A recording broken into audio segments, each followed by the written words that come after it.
Back, and we are live at Dodger Stadium for the first of the 3 exhibition games to wrap up the 2020 summer camp and get you ready for the real thing. It's the Dodgers and the Diamondbacks, and we are so glad to have you with us. Joe Davis, Orr Hershiser, and as always, Alana Rizzo in just a moment. It seems like it has been forever, doesn't it, since we've had real baseball. And I know there have been some scrimmages in here, intra-squad, but another team comes into town, and man, this is going to be fun. It's not blue on blue. It's blue on red, and it's going to be exciting. Baseball's known as a game of adjustments. The players that adjust the fastest are probably going to get off to the hottest starts. One adjustment is I'm not going to throw it to the field to Alana Rizzo. I'm going to throw it straight that way into one of the suites. Hello, Alana. Hi, guys. It's so good to be able to hear your voice. Unfortunately, we can't be really close to each other, but it is nice to have you guys behind me. It's so good to be back together with you two and also to be back to some real baseball as we get ready in this exhibition series before the season opens on Thursday. Tonight, expect to see Mitch White on the hill. Dave Roberts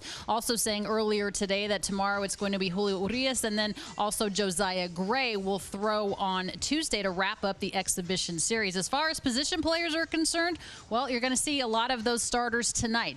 Max Muncy getting the start at first base. We knew he was going to be ready for opening day. He's a few days ahead of schedule as he gets to play defense out there. Of course, we'll see what he does in the box as well. So looking forward to seeing what Dave puts together as far as the position players are concerned. That DH is going to prove to pay huge dividends for a team like the Dodgers, guys. All right, Alana, and about 14 years ago in the offseason, the Dodgers, of course, acquired Mookie Betts, one of the big headlines across baseball. Now you pair Betts, who was the MVP of the American League in 2018, with Cody Bellinger, obviously the MVP of the National League last year.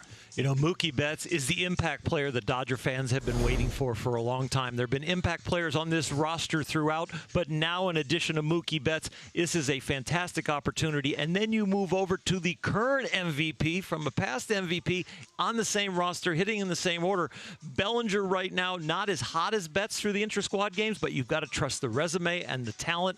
These guys are going to be so much fun to watch this year. Baseball, period, is going to be so much fun to watch this year. It's so great to have it back. We've got first pitch of this first exhibition game coming up on the other side of this break on, guess what, a perfect night at Dodger Stadium.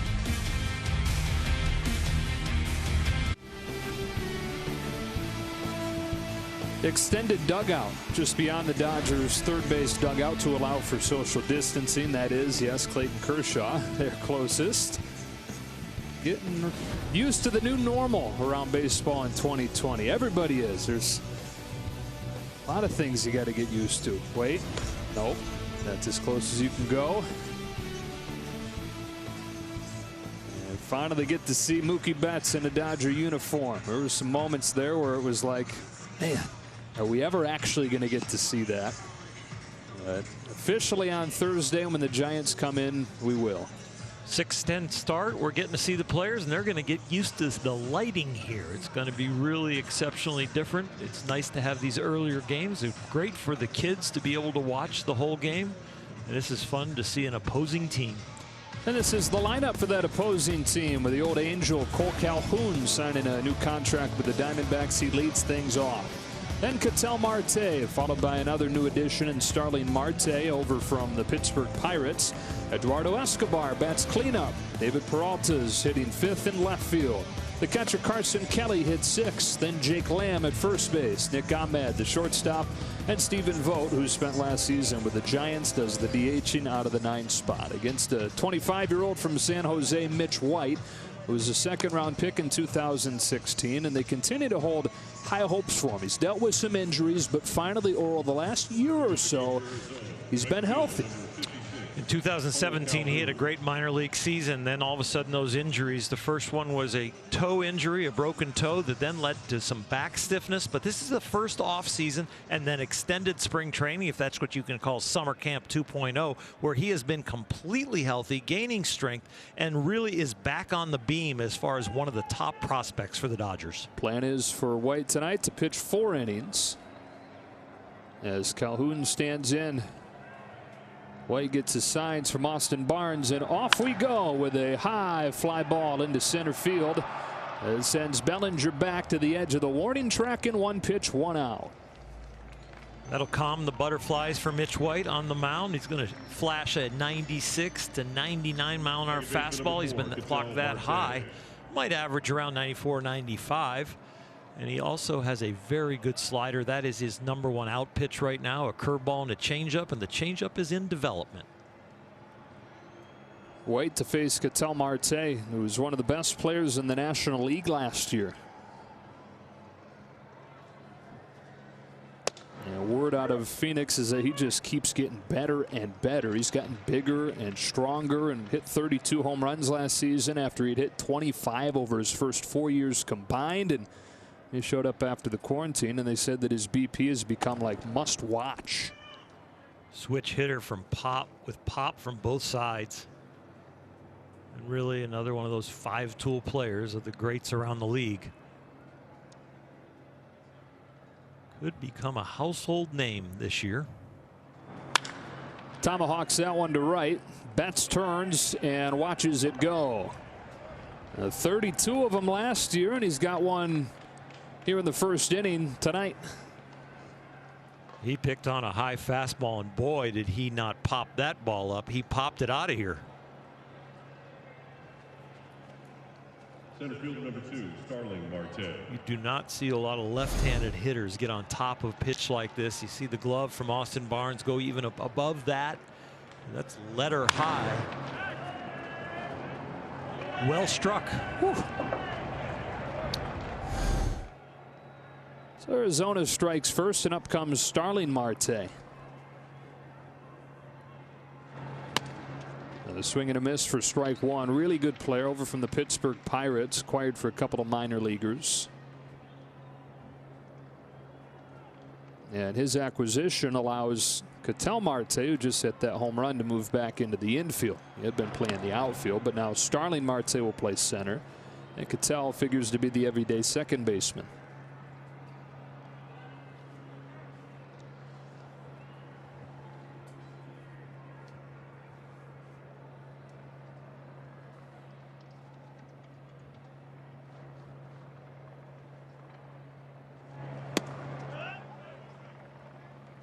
Well, it is eerie in here.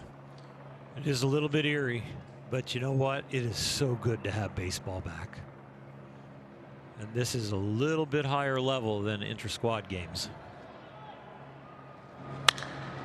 That's a fly ball to left center field. Bellinger drifting back on it to the warning track in front of the wall with a jump to make the catch. So 3 long flies from the first 3 hitters for Arizona. Bellinger able to go get this one, 2 away. Cody looks like he's late getting to the wall, but he's not. He's saving his momentum for the leap, and he doesn't get himself pinned against that wall where the padding can grab you. He keeps himself a few feet away from the wall so he can elevate. Dodgers figure to have really good outfield defense with Bellinger roaming center field, Mookie Betts in right. With 2 gone, here's Escobar, and he goes after the first one, strike 1.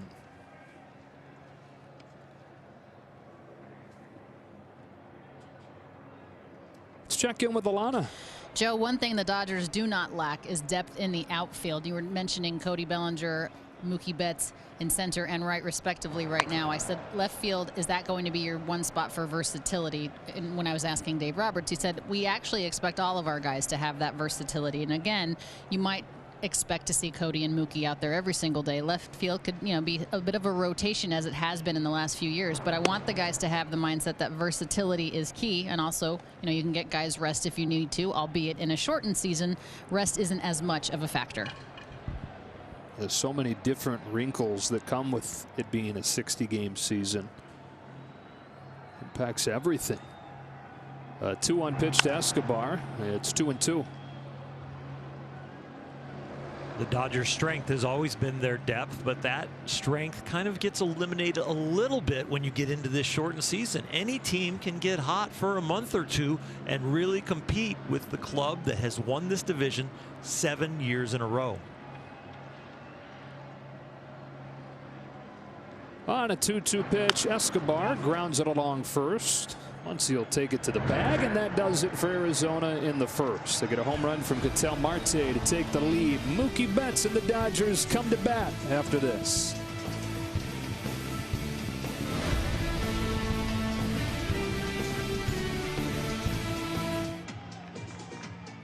To lead things off, then it'll be Muncy at first base. Justin Turner, the third baseman, hits third. Bellinger, Seager, and Pollock through the heart of the lineup. Pollock doing the DHing.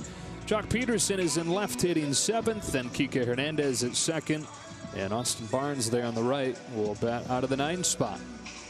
Pitching for Arizona tonight is 25-year-old Taylor Widener, who went from leading the minors in strikeouts with a great 2018 season in Double-A to those numbers in Triple-A last year. That was the worst earned run average in the PCL. And there's really a fly ball pitcher, one of the highest fly ball pitchers really almost in all of baseball, and one of the lowest ground ball rates, of course. So the strikeouts weren't there in the PCL, but a new pitching coach here, Matt Hergis, who came out of the Dodger organization for the last 7 or 8 years, he really likes what he is seeing from Taylor Widener. Who misses with his first pitch to Mookie Betts, who will be the everyday leadoff hitter for the Dodgers. Something he voiced to Dave Roberts soon after the acquisition. That was important to him. He enjoys hitting out of that spot. Of course, in this day and age, you look for somebody that gets on base out of that spot. It's not necessarily a speedster anymore, although Mookie does have speed. What he also has is the #1 on base percentage in the sport over the last 2 years. I was blown away when I was studying his spray chart. And against right-handed pitchers, if they miss in the middle of the plate, his lowest average from the bottom of the strike zone to the middle of the strike zone to the top of the strike, his lowest average is 333. His highest average is 500. If you throw him a high strike down the middle of the plate, 500 he hit last year. 27-year-old on a 3-1 takes a high strike, and it's 3-2. MVP in 2018. And while 2019, it wasn't quite the same as 18, it was still a really good season. The payoff. Betts takes a leadoff walk.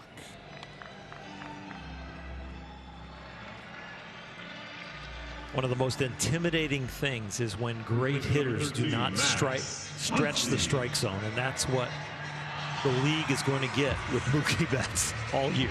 And then, as Dave Roberts anticipates, with Max Muncy hitting second most days, you're going to get it from the first 2 hitters, because Muncy elite in that category as well. You leave the bullpen to face the Dodgers and you get thrown right into the grinder. You start thinking about it the night before. Oh, for sure. Especially both of them are not just on base percentage, but pop. Right. Well, Max early on this summer, or this summer camp, they hit by a pitch in his ring finger on his left hand, and so he took a week and a half off or so, but feels pretty good and has looked good since he's come back the last few days. At the end of intra-squad games, they let him steal a few at bats to ease back into it. Wasn't playing any defense, but got a few at bats. First at bat when he came back after the ring finger, he'd been hitting in the cage, came out live BP right in the intra-squad game, line drive to right. And I think the next 4 or 5 or 6 at bats, it was kind of the same thing. He was squaring the ball up every time. Back-to-back 35 home run seasons for Muncy, and a long-term extension to show for it. Dodger fans know his story well at this point, but from almost completely out of baseball to an all-star, and now somebody who is locked up long-term to a very lucrative deal. On a 1-1 pitch, Muncy swats it foul, and it's 1-2.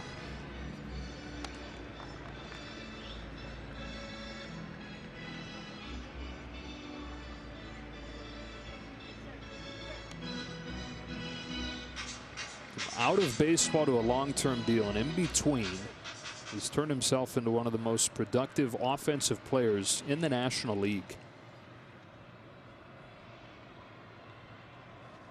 And no matter how you look at it, whatever stat category you want to look at, you find him with names like Yelich and Rendon and Bellinger and Votto.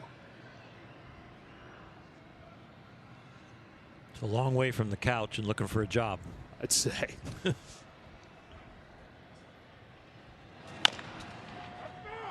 Fouled that one off his foot. That didn't feel good. 3 games away from opening day. That is not what you want to feel. That could be with you for a month. There are nicks and cuts in this game that guys play through, and something like that can last for a while. Doesn't take you out of the lineup, but it's something that lingers. Seems like there's always something with Max like that. There's bad little pieces of bad luck here and there. You know, it was the nagging wrist injury for much of last season. And then he actually fractured his wrist. It was back after a couple weeks after doing that. 2-2.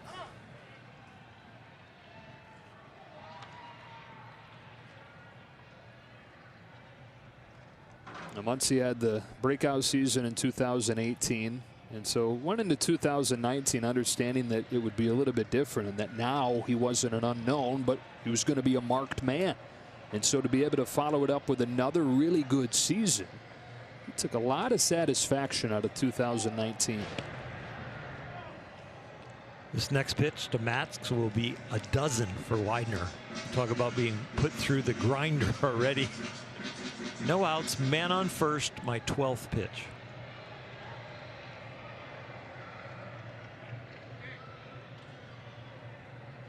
Good lead for Betts as Widener delivers 2-2. Borderline take, and it goes full. We move on to the Baker's dozen.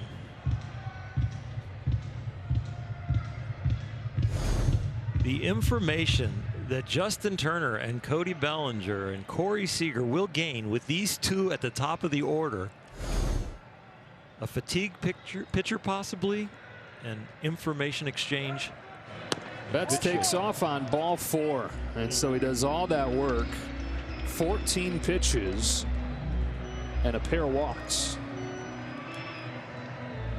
Third baseman number 10, Justin Turner. And so they're at first and second with nobody out for Justin Turner. Those borderline walks by both experienced professional hitters are completely different at bats than somebody would face in AA and AAA. Those borderline pitches would be getting chased at that level. At this level, the fish ain't biting.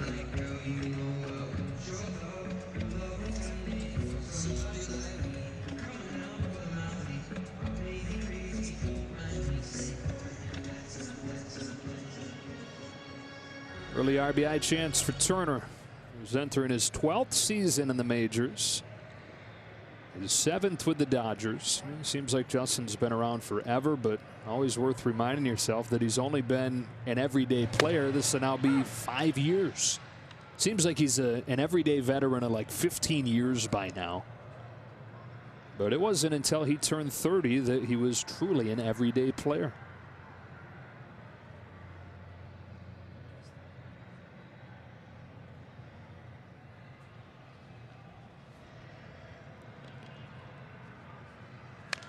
Now, generally accepted prime years for a baseball player, 26 to 29. Turner's 35 now.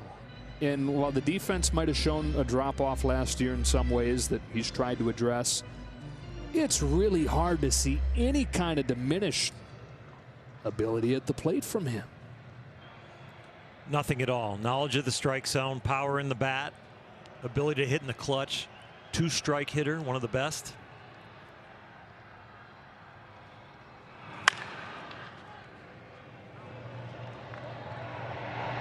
You know, last year he doesn't homer until April 30th, and then he misses most of the final month because of an injury, and still matches a career high with 27 home runs as a 34-year-old.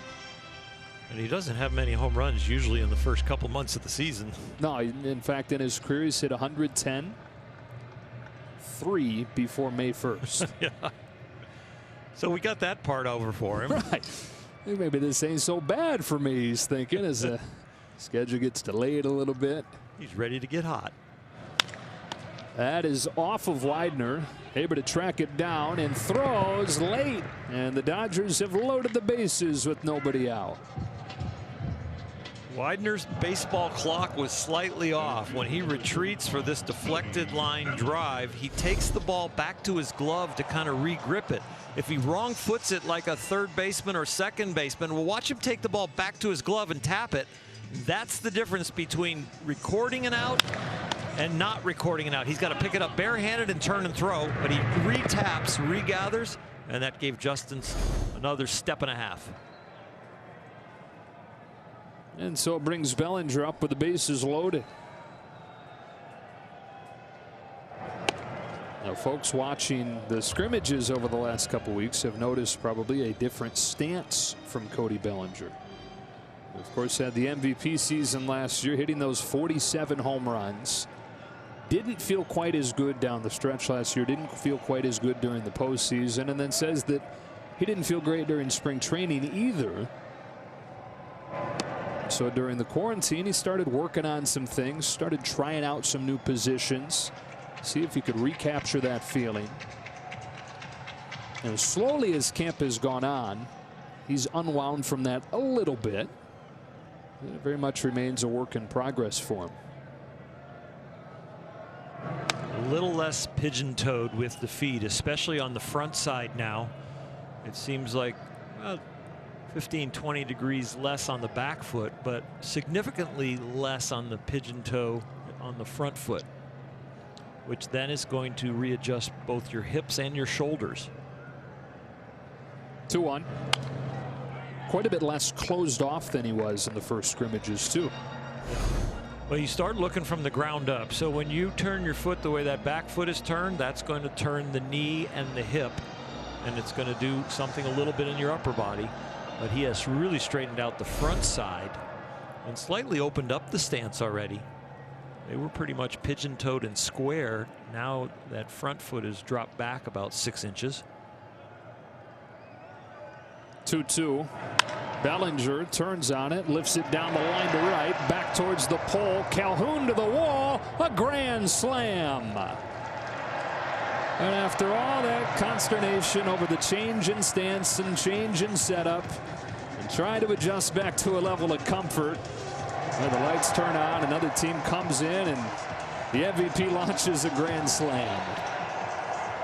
Your teammates know they haven't found it yet in intra-squad games, so they are very happy. And without the fans here, they become the cheerleading squad over there, raising their arms above and pumping. They all look like they're doing bench presses. Clean and jerk. Air fists, air elbows. I think we're going to see a lot of creative celebrations this year. Yeah, you got no choice. Seager swings to the first one.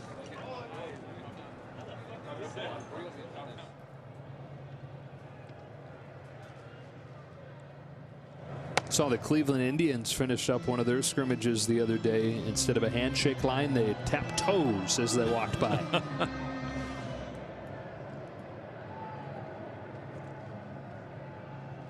While Bellinger was searching for much of the intra-squad scrimmage schedule, Corey Seager, the other end of that spectrum, where he has been the star of the show.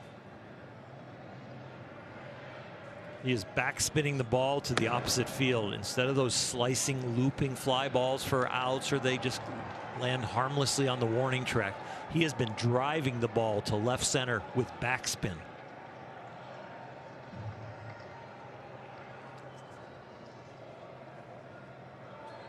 Finally healthy. Recovered from those surgeries, couple years removed now. The third walk of the inning.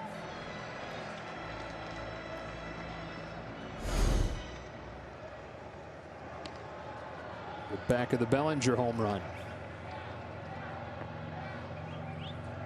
High fastball that Ketel Marte hit. Cody Bellinger hit one on approximately the same location, and since it's an exhibition game, they're allowing the sides to change sides, Joe, because we had gotten to 25 pitches. Reached the limit. Mercy rule in the first inning. A grand slam from Bellinger and a 4-1 lead for the Dodgers as we go to the second.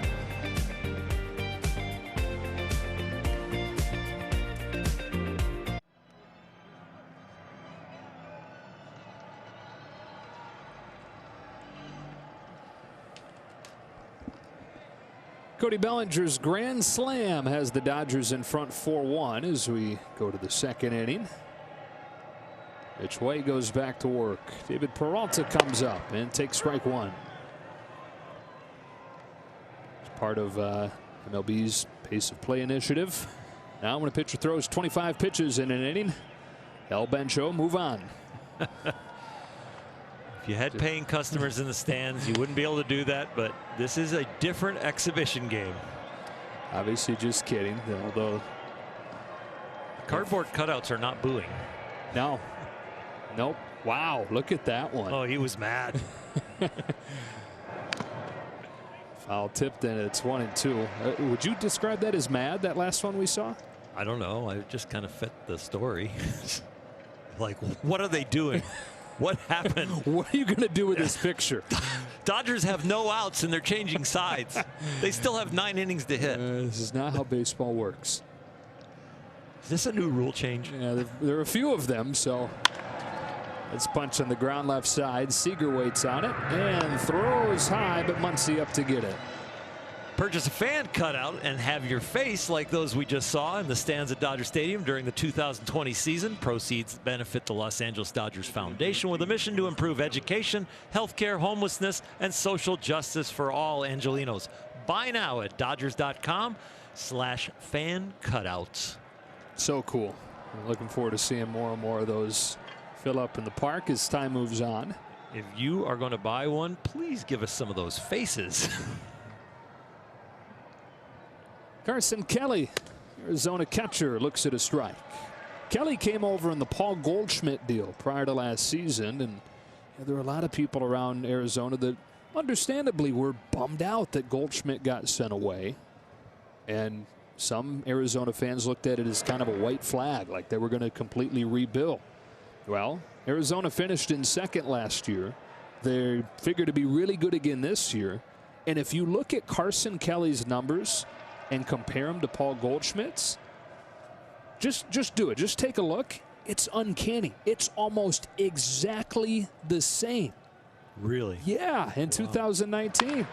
Put that one off the end of the bat. Checks on Seager again. 2 up, 2 down. Yeah, let me pull up the exact number for you. I double checked it like 3 or 4 times. So on base percentage for Kelly was .348. For Goldschmidt, it was .346. Slugging for Kelly was .478. Yeah. For Goldschmidt, it was .476. So you put them together, OPS was .826 against .822. The guys that were traded for one another. It's a coin toss. Yeah. Here's Jake Lamb, and there's strike one. Hoping to keep Lamb healthy. When he's been healthy, he's been good. He's an all-star in 17, but injury issues each of the last 2 years. White really attacking with that fastball. 0-2. That has been the command pitch, getting through this inning with some weak ground balls. When he starts to get that slider and changeup and curveball over, he'll be able to slow down this lineup. His 0-2 pitch is a breaking ball that's foul. First inning, 7 out of 8 strikes came on fastballs. And so he needs to get the off-speed pitch going around. And I'll tell you what, the first inning, butterflies in Dodger Stadium, pitching the first exhibition game. Fastball probably feels pretty good in your hand. Hard to get a little finesse with the other 3 pitches, but now settling in. Got in on him. And Seager, the man for all 3 outs. In the second inning, Mitch White does it on 11 pitches.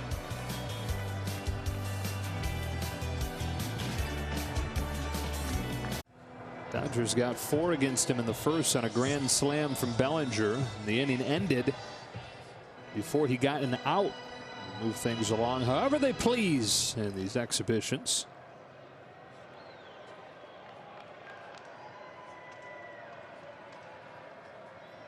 A.J. Pollock to lead off this second for L.A. Joe, I owe an apology to Clint on social media and all fans that purchase cutouts that go to the Dodger Foundation, because technically they are paying fans in the stands. Yeah, that's true. The money's going to charity. Pollock reaches out, flips it into short right. Calhoun comes on, shades his eyes and makes the catch. Brings up Jock Peterson, and here's Alana. All right, guys, thanks very much, and congratulations are in order for Jock and his beautiful wife, Kelsey Peterson, who are expecting their second child. Of course, they already have a beautiful little girl by the name of Poppy Jet, and they are expecting a boy. So there's Poppy Jet and Blue, their beautiful dog, and they're expecting a boy the first week of September. So congratulations to the Peterson family. Awesome. Can you tell Alana likes dogs? Yes, we know that the very beautiful much. dog in the front. Also pictured here, Jock and his family. Jock's had a good summer camp. Came in looking good and feeling healthy. Remember, he missed much of the spring. Different core and hip issues. And then hired a movement coach. I think the coach helped him with his movements. And it's just a guess. I have no idea. But he does feel good, and patented power of his remains. Unless the title is misleading. Right. His It could be. movements are better. Alana?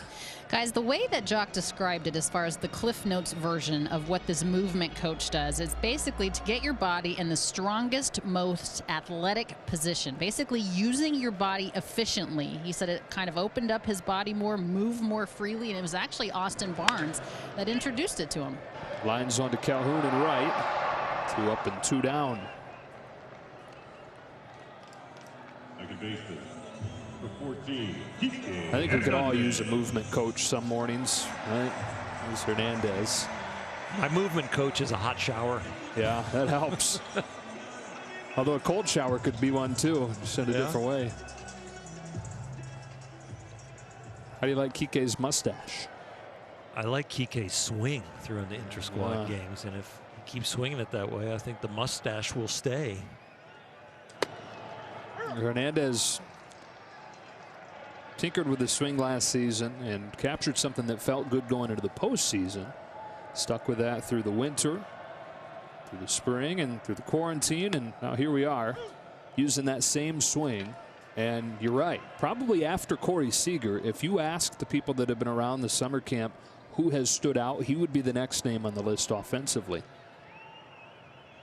On an 0-2 pitch, he takes strike 3 over the outside corner, and somebody put a Tyler Widener's jersey on there, looking like a different dude in the second inning. 9 pitches, he gets the 3 outs he was looking for in the first.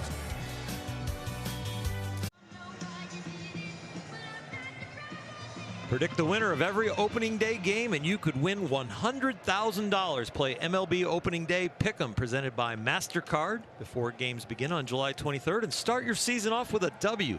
No purchase necessary. Restrictions apply. See official rules and enter at MLB.com/pick'em.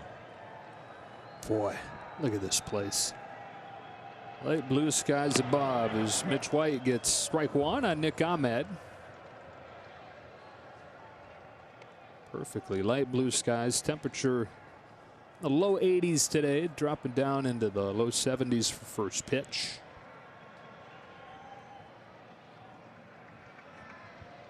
And Mitch White, after a bit of a bumpy first inning, very quick second, and ahead of Ahmed quickly 0-2.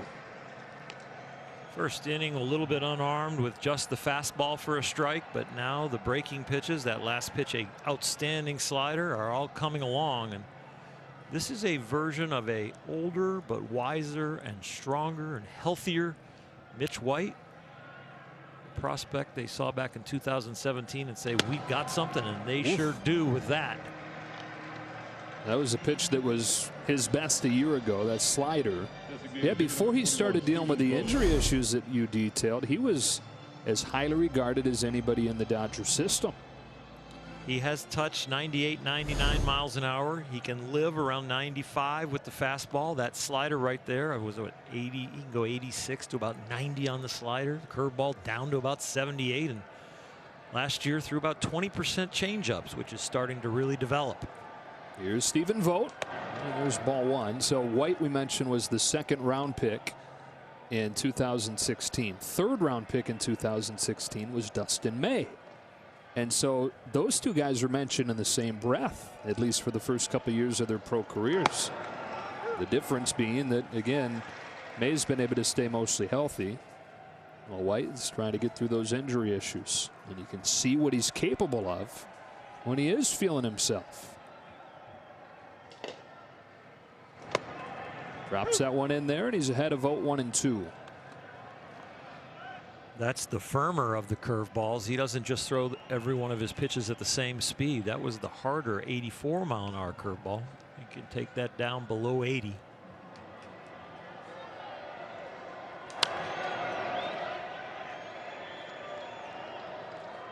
One thing he is doing tonight, the Dodger Stadium is not affecting his first pitch strike ratio. 8 out of 9 in attack mode.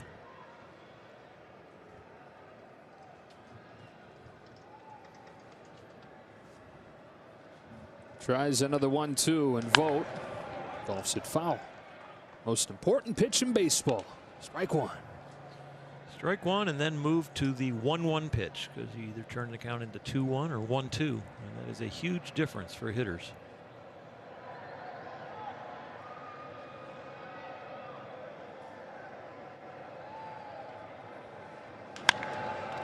Vogt on the ground to the shift. That's Turner. 2 out.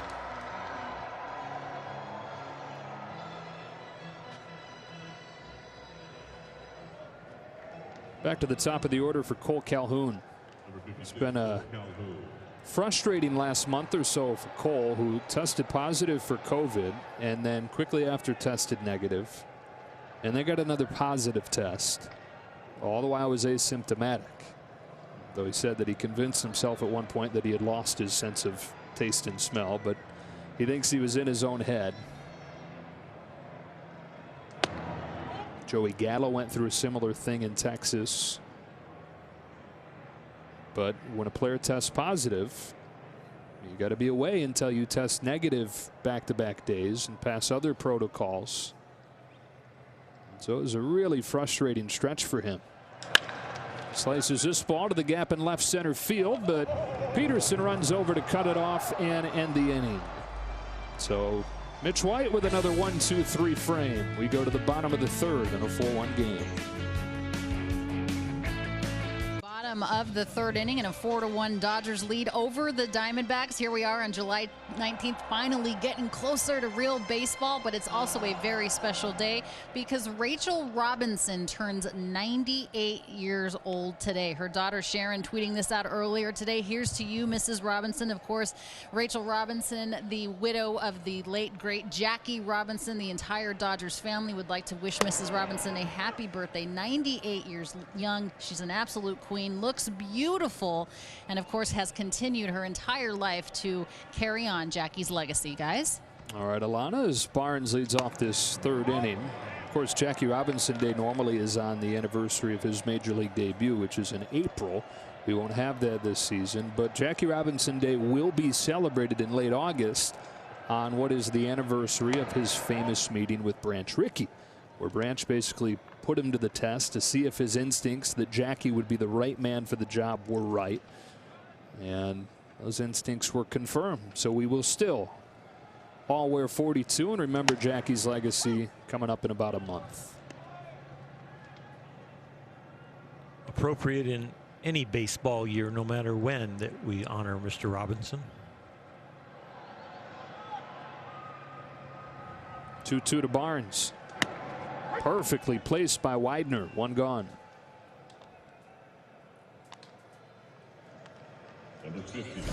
Since the walk to Corey Seager that ended his first inning without the Dodgers recording an out, he has retired 4 in a row, and the last 2 with backwards Ks. Second time through the lineup as Betts comes up. Started the game with a walk. Scored on Bellinger's grand slam. If you joined us late, the Dodgers did not record an out in the bottom of the first with a Bellinger grand slam because the pitch count on the mound got to 27, so they just changed sides. Hard hit base hit. So Betts has been on both times.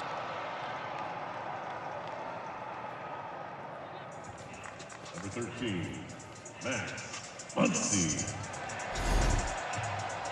Little breaking ball down. We saw Mookie Betts take a breaking ball like that was even lower from Mitchell White, who's on the mound tonight for the Dodgers. It was a curveball in the intra-squad game that he carved off the ground over the left field wall for a home run. That one, just a hard line drive through the 6-hole. 1-on-1 out. Here's Muncy. Walked his first time.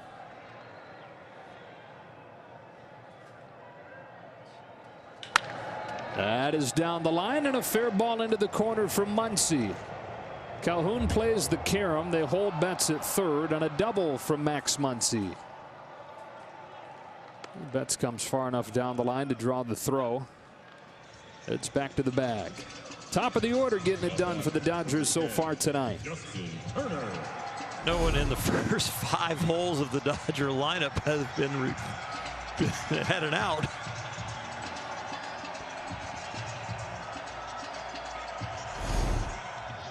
This team might score a lot of runs. They averaged 5.5 a game last year, which was the second best output in franchise history, behind just the 1953 Dodgers, which are considered one of the all-time great offensive teams.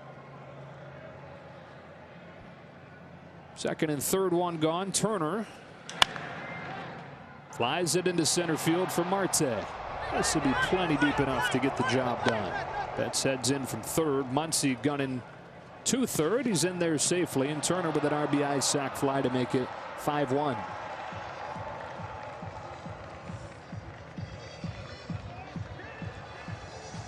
Up comes Cody Bellinger, and we look back at his first inning grand slam on StatCast, powered by Google Cloud. Went to the clouds.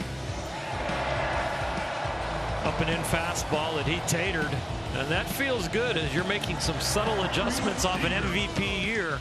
Remember the 2018 slump in the World Series, huge adjustments going into 19. Well, that resulted in an MVP year. Looking to repeat that performance.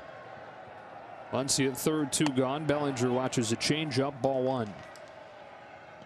Now, as you think about what is possible in a 60-game season, there have been a lot of discussions about that. Will continue to be statistically what is possible. One of the things that seems like everybody's having conversations about is, are we going to have a 400 hitter? And if we do, how is that viewed historically? We'll worry about that part if it happens. But are we going to have a 400 hitter?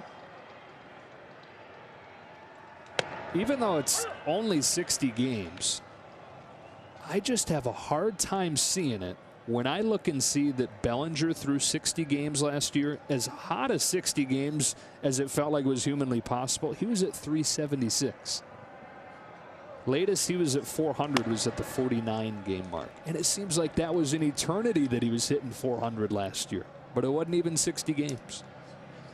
And it never felt that it would continue. It was almost a watch on how long can he stay above. Sure. I mean, nobody ever felt like it was going to continue.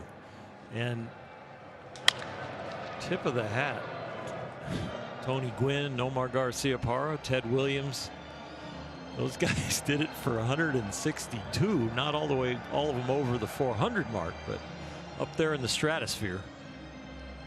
Ted Williams still the last to do it. 1941. Only one time over the last 20 years has a player been at 400 through 60 games. One time. It was Chipper Jones in 2008. Bellinger drops one into right center field. He's 2 for 2 and has driven in 5.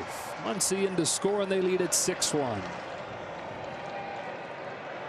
Well, he was saving it for the exhibition games, and I hope he's saving it for the regular season. He did not look this good in the intra-squad games. A grand slam, and staying on that pitch Didn't completely get all of it, but the plane of the bat matching the ball and hitting a line drive.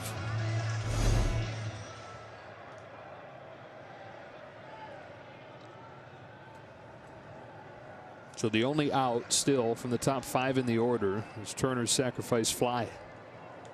And so statistically, they're still perfect. 5 for 5 with a pair of walks in the top 4 in the order. You can add another walk with Seager. You drop it down to 5 spots.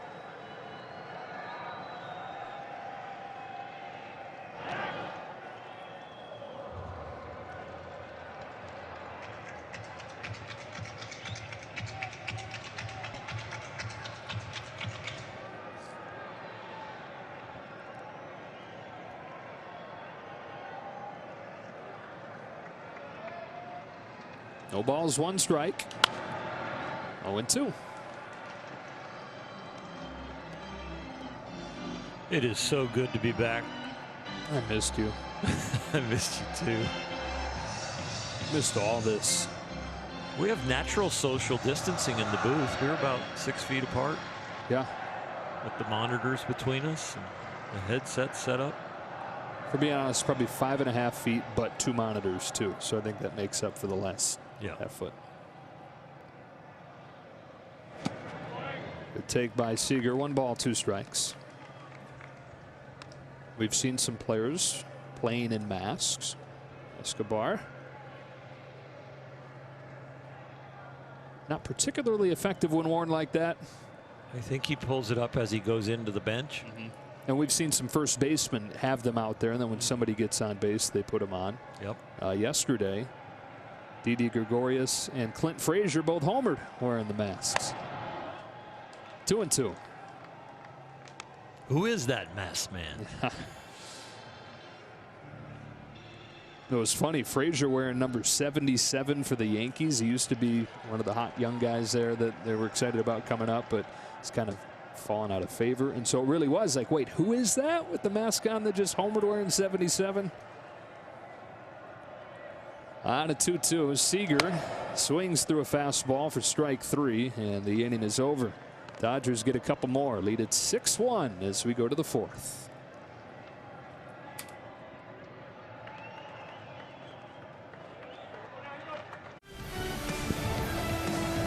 Dodgers baseball on Sportsnet LA is brought to you by your Southern California Toyota dealer. Get great deals on a bold new Camry at Toyota's We Make It Easy sales event. Dodgers 6, Diamondbacks 1 as we go to the 4th inning. Bellinger a grand slam and an RBI single in his first 2 at-bats. Mitch White for his 4th inning of work. Ketel Marte leads it off. Marte homered in the 1st inning. White has since retired 8 straight. 27 of 36 pitches are strikes. He is pounding the zone, and not only with the fastball now, but all of his pitches.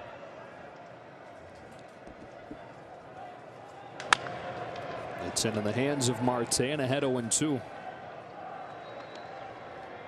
So the way that this will work is opening day, it'll be a 30-man roster. Anybody that the Dodgers want as part of their what is known as player pool this year will be at an alternate site, which is currently USC.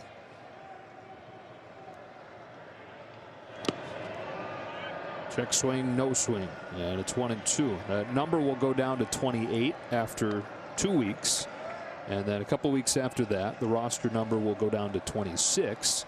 There will be no expansion in September, and when that comes to Mitch White, I figure probably not going to be part of the opening day roster, but somebody that they're definitely excited about perhaps making an impact at some point this year. Muncy charges, fields, feeds, 1 gone.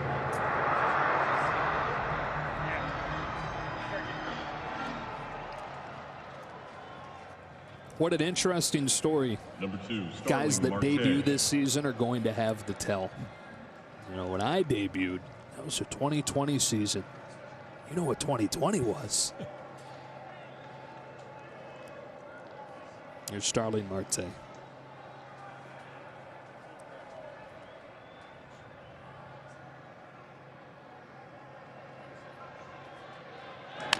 How did you block out the roar of the crowd? Was it overwhelming? Yeah. Are those cutouts distracting? Everybody was just staring at me. Didn't even blink. Baseball in the twilight zone.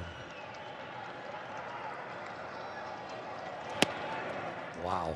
Starts off with a nice curveball, then goes back to something that looks like a fastball, ends up a slider, perfectly executed 0-1 pitch. Fastball, fastball. Oh, nope, slider. Here he comes with an 0-2. Off the end of the bat, Seager charges, backhand stab, throws on the move and gets him. Looks smooth getting to the ball, and the arm looked lively, didn't it? I love the twisting action too. We're talking about a guy who has had leg issues, elbow issues, and now completely healthy, looking like his old self. This is a very athletic play. Turning that play into a backhand closes his shoulders up and strengthens his arm, which he doesn't need much more of that, but you can see he's nice and closed and ready to gun it over there. 2 away here in the 4th. Eduardo Escobar takes ball 1. Seager said that it is a, quote, relief to feel as good as he feels this year. And he said that during spring training before he started to be red hot in the way that he was hitting. Last year he said pain-free, but still not normal. He was relearning his body following those surgeries. Escobar flies one deep to center. Bellinger measures up the wall and has just enough room. How about Mitch White retiring 11 straight after the home run from Marte? We come back in the bottom of the 4th. We expect Dave Roberts to join us. Dodgers up big early on here in the first exhibition game. Hernandez due up. Dave Roberts kind enough to join us now. And Doc, Mitch White, after that first solo shot from Ketel Marte, he's really settled in. What have you seen?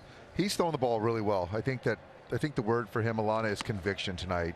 You know, in spring training one and summer camp, his pens, his lives, inter squads, he's throwing the baseball with conviction, and that's the fastball. I love the 95, 96. The slider is sharp tonight, the breaking ball sharp, and the change. So this is fun to watch. And we had him scheduled for 4 innings, Alana, but we're going to stretch him out a little bit, and he's going to touch the 5th. Yeah, when he is as efficient as he has been, why not give him another inning? From a position player standpoint, Dave, the top 4 in your order have yet to be retired. How nice is it to see that going? It's great, and obviously to see our guys together and just conduct professional at-bats. And you can see this guy, Widener, we don't really know him very well, but our guys are just grinding him and making him make pitches and trying to be perfect, and that's tough to do. How nice is it to play a team that is not yourself? It is. I think that if there is a team that we're just as familiar with or almost than our own team, it's the Diamondbacks. So it's a team in a different uniform, and it's definitely a welcome opportunity. All right, Dave, thanks for your time. All right, Alana. Thank you, Alana. Thanks to Doc for spending a moment with us as A.J. Pollock leads off this inning. He's in an 0-2 hole. They're going to stretch out Mitch White, but that is not going to eliminate Kenley Jansen from pitching later in this game. So if you want to see Kenley, he's going to be out there, and maybe even Victor Gonzalez. But there's no one that's really going to get eliminated as far as their work tonight because they're stretching out Mitch. He only has 44 pitches. Widener's done a nice job after not getting an out in the first inning. It's maybe the first time in baseball history that a guy failed to get an out in the first inning and pitched into the 4th. Got out of it. Yeah. Yeah. The umpires and his manager dug him out of it. 2-2. Mitchell White on the flip side, since his first inning, has thrown 81% strikes. That's good. Only 31 pitches to get through 3 innings, and Dave Roberts deciding to extend his evening. Back-to-back gold gloves for that man, Nick Ahmed, who fields it and throws out his old teammate, good buddy A.J. Pollock. 1 away in the 4th. Number 31, John Peterson. Here's Peterson. Are you getting in a rhythm? You hadn't done this for a while. Feel like the Honestly, same saddle? buddy, coming to the park, I was like, oh my gosh. Hope I remember how to do this. You've been doing it since you're 12 years old. Yeah. Still. I know players talk about that. I've heard Justin Turner talk about that every offseason. When he comes back, there's like that little bit of fear. Will I have lost it? Am I still going to be able to do this? Did you have that feeling? I mean, you obviously beat Father Time. I mean, there were some years that I would grip a baseball at the very end of the season and have somebody outline my fingers on the ball for all my grips, because there were some springs. It's like, was that the way I gripped it? It just doesn't feel right. And it takes a while for the nerve endings and the mind to kind of re-grasp all the things that you've done for so long. Yeah, so you do have those fears. You know, the late Roy Halladay, it was the cutter that really helped elevate him to the next level. He learned that cutter at an all-star game from Mariano Rivera. Right. And he did the same thing. He took the grip that Mariano taught him and outlined his fingers on a ball and took that ball everywhere with him. So anytime he felt like he lost it, he would pull the ball back out and have Mariano's cutter grip outlined on the ball, and he would often find that one of his fingers just slowly had drifted off of the spot, and he would use that ball with the fingers outlined to get him back where they needed to be and get the cutter back on track. The thing that you can't outline is the pressure. The pressure in your fingers, of what pressure you use. And the thing that wavered the most from year to year that I had to find is not my index finger and my middle finger placement on the ball, but my thumb underneath the ball. Where's the thumb? You know, how far up the side, how far on the other side of the equator of the baseball. And that's very important for the cut fastball and for also the sinker. Line drive center field, but right at Marte. And Peterson is out number 2. Let's go to Alana. Well, Joe, we have the addition of Kike's mustache during this period. We also have an addition to his family, and Kike apparently is pregnant, and his wife Mariana is very, very excited about this. Kike tweeting earlier, "It works, Bebe Hernandez Vicente coming soon." Congratulations to both Kike and Mariana. They're having a girl. So the theme of babies in this Dodger family continues, guys. The due date, January 8th, is Mariana's birthday. Wow. They either need to have it before or after. You don't want to have to share that, Mom. You know, we all know. We all know about Kike's sense of humor. But you got to really have one to be married to this guy. Jeez. Mariana. God bless you. That's 2-1. I think we've all thought that many times and thinking about those two. Yeah.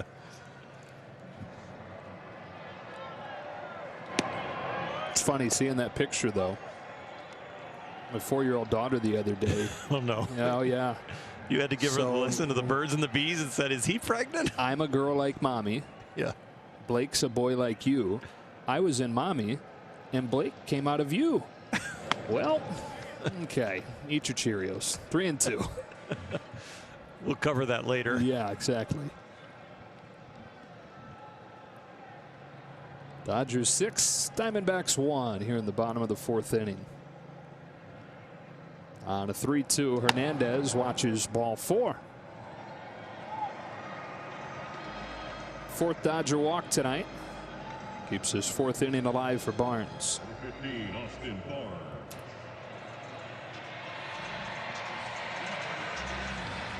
Will Smith will start tomorrow night's game against Arizona, and you know, Barnes only had 8 plate appearances over the final 2 months of last season.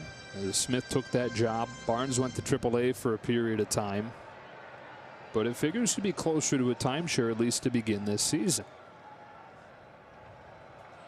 You know, juggling the catching duties and having both catchers worry about, did my last bad game get me out of the lineup? But to actually confront it, as Dave Roberts has, and kind of said it's kind of going to be a timeshare, guys. They're not going to have that mental grind of where am I in the manager's eyes. That they can both kind of say, all right, we're going to kind of split this, and we can root for each other, pull for each other, and we can be part of the pitching staff as far as running the staff, And we don't have to worry about a bad night. All of a sudden, you're going to be left on the sidelines. And I think Austin would be the first to tell you that he has a tendency to do that, to really grind on it to the point where it's a detriment.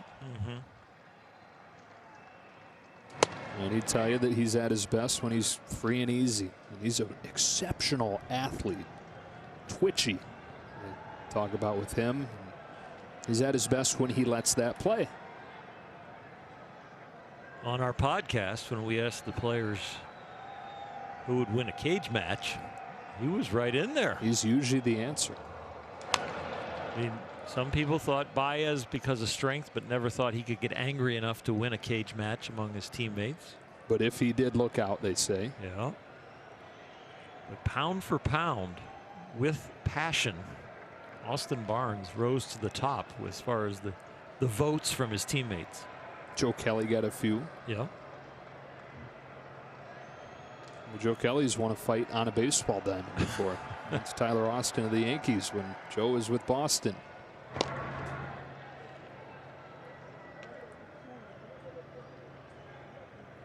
Well, Dave Roberts has always said that competition is good, and there's always been competition for at-bats on this Dodger team with the versatility and the strength of the talent.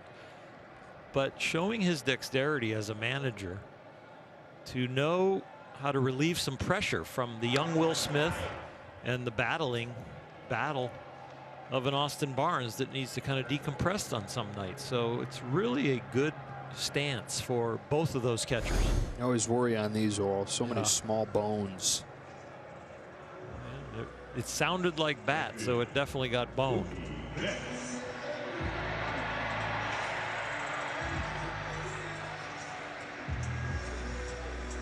Let's take a listen.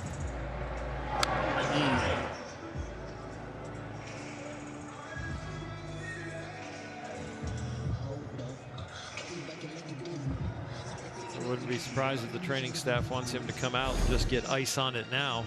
So in 3-4 days, there's not an issue.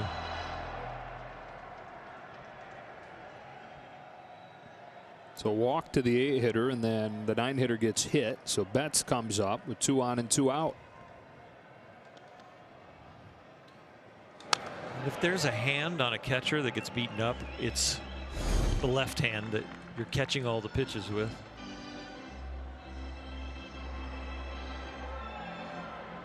They wear guards inside their catcher's mitt so their thumb doesn't get pulled back. They wear tape on the center of their hand sometimes for the sting of the ball. They catch a lot of balls awkwardly sometimes when they move slightly differently than predicted. That is a hand that gets a workout. 1-1 on Betts. Walked and scored in the first. Singled and scored in the third. Yeah, a 25 pitch first inning for Widener that was ended because of the pitch limit, not because of the 3 outs. Then he had 2 really good innings. Well, this is another 25 pitch inning for him. A 1-1, and Mookie takes ball 2. This will probably be his last hitter if they change sides again to protect the young fella.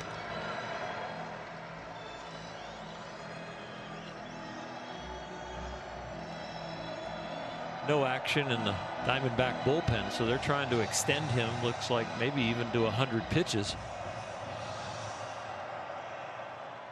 If he's going to make the opening day roster, they figure that it will be as a long reliever, but probably a long shot at this point to make it. Betts drives this ball to center field on the screws, but Marte runs it down.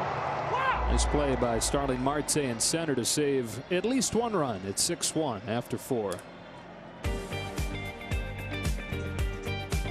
See the flags in center field at half staff, half mast today all across the country. Those flags are at half staff as a way to honor the legacy of longtime civil rights icon John Lewis, who passed away at the age of 80 on Friday. Of course, a longtime civil rights activist, March on Washington in 1963 with his famous speech alongside Dr. Martin Luther King Jr. Again, the country honoring a man that has a legend and legacy have over the course of his entire life fighting for those in social injustice, guys. All right, Alana, we welcome you back inside Dodger Stadium onto the 5th inning in a 6-1 game. Adam Kolarek is warming in the Dodger bullpen, so maybe Mitch White will make it through this inning, or they're just trying to extend him where he faces a hitter. We've seen this in intra-squad games where the starting pitcher or someone they're trying to extend goes out, has their warm-up, and then faces maybe one batter, and then they bring in the reliever. We'll see what Dave Roberts' plan is soon. White to Peralta with a fastball that misses low. 1 ball, no strikes. A home run for Ketel Marte, second hitter of the game. But Mitch White has retired 11 straight since.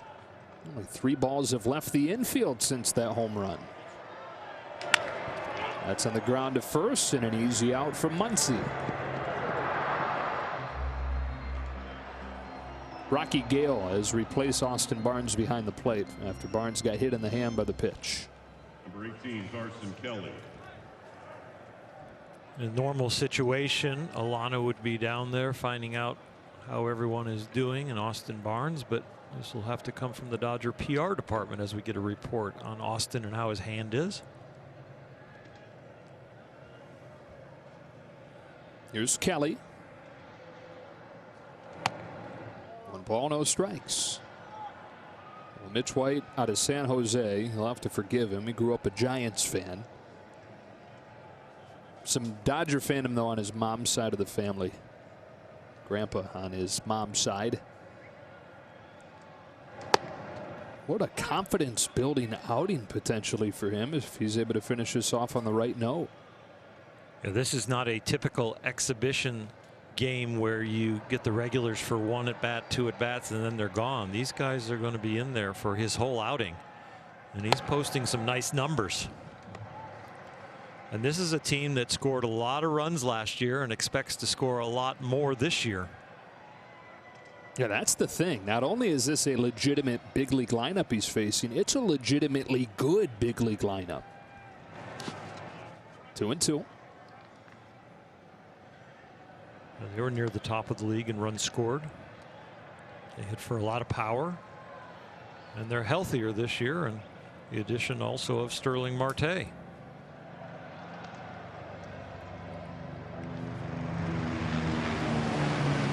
Holy helicopter.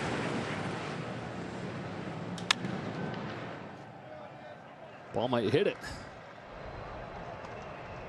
I saw some complaints on social media during some of the scrimmages that the crowd noise sounded like helicopter, you know, the piped in crowd noise. And I thought, no, it didn't. And then we're sitting in here first inning tonight, and I'm thinking, man, you know, in person, I kind of agree with those people now. It does sound like a helicopter. And then I looked, and it was a helicopter hovering over the stadium. So, wow. Strike 3 called at the knees, 2 out. As you extend your pitching count, and you're supposed to kind of really get a little more fatigued at the end, and the hard slider low and away would be a tougher pitch. He threw one higher up around the waist a pitch or 2 before this, but that one was executed perfectly, and so he increases his endurance. The quality is still there. 2 up, 2 down. Here's Jake Lamb.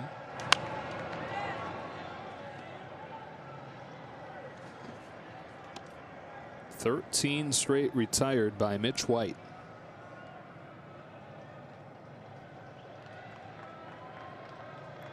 First impressions and last impressions. This might get him some innings this year. In on the hands of Lamb. Yeah, Muncy will feed him. What a performance. 1 hit through 5 innings against Mitch White.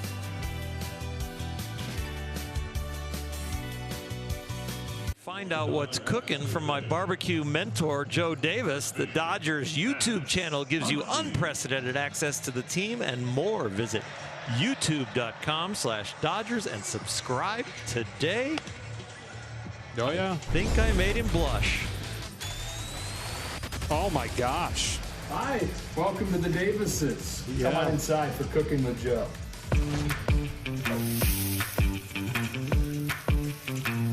It's been on here in foil about an hour and a half.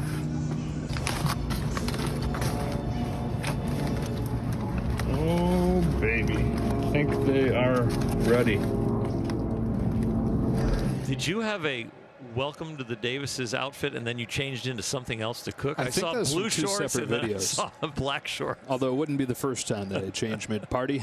Here's Muncy leading off the fifth, taking a strike from Archie Bradley. Now, I think we all had something we did during the quarantine, right, to help pass the time. I know you started up on your green egg. Max Muncy bought a Traeger. That's cheating. It is. That's popped to left. Peralta went back at first, now comes on, and it drops in front of him and then kicks away, allowing Muncy to take second. That was so interesting right there. As the ball gets away from Peralta, the stadium sound went to a boo. The same thing. It was perfect timing. I want to see the control board for the crowd noise thing. Right like here, the crowd shifted to boo. Oh. Yeah. What do they hit? Like the misplay button? I guess. Or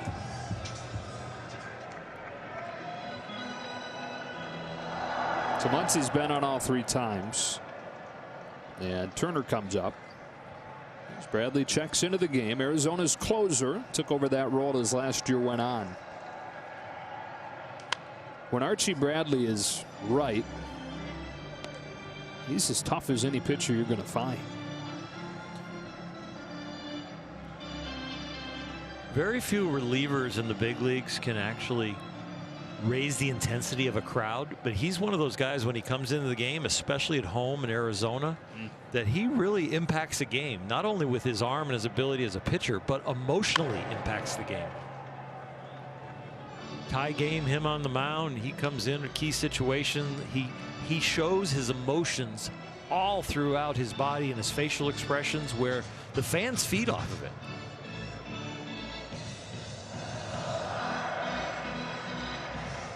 He's got that look in his eye, you know. Like a lot of scary, dominant back end relievers, kind of like a crazy look in his eyes. Doesn't have it right now. It can be hard to jar that up in an exhibition game, but like you said, home games, packed house, and it's a generous outside corner to get Turner for out number 1.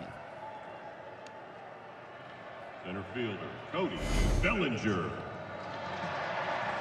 Watch the glove move. It's right barely in the webbing, and Bob Guerin was the umpire in charge for the Dodger inter-squad games, and Justin Turner had some issues with his strike zone too, but Bob did a very nice job for a man his age to kneel down back there behind home plate day in and day out. The home plate umpire usually shifts the next day to third base, then the third base umpire to second base to first, but Bob was back behind home plate pretty much every day. Muncy is second, 1 out, and here's Bellinger, who is 2 for 2 with a home run and has driven in 5. Is there anybody more fit to be a fake umpire than Bob Guerin? Like, you know, everybody's having to figure it out in so many different ways right now. What a luxury to have Bob to play that role. He's definitely fit too. He's the kind of guy that will ride his bicycle from Dodger Stadium to Pasadena where he lives.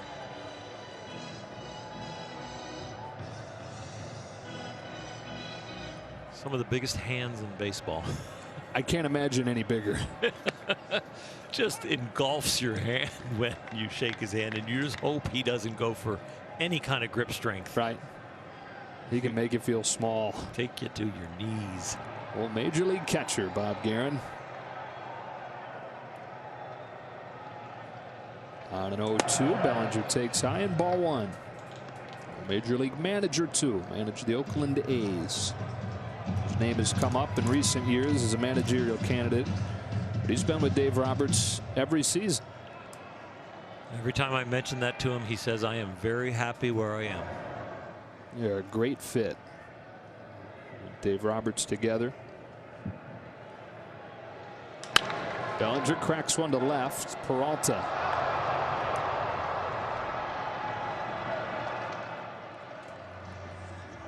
Two gone for Seager. Shortstop, Corey Seager.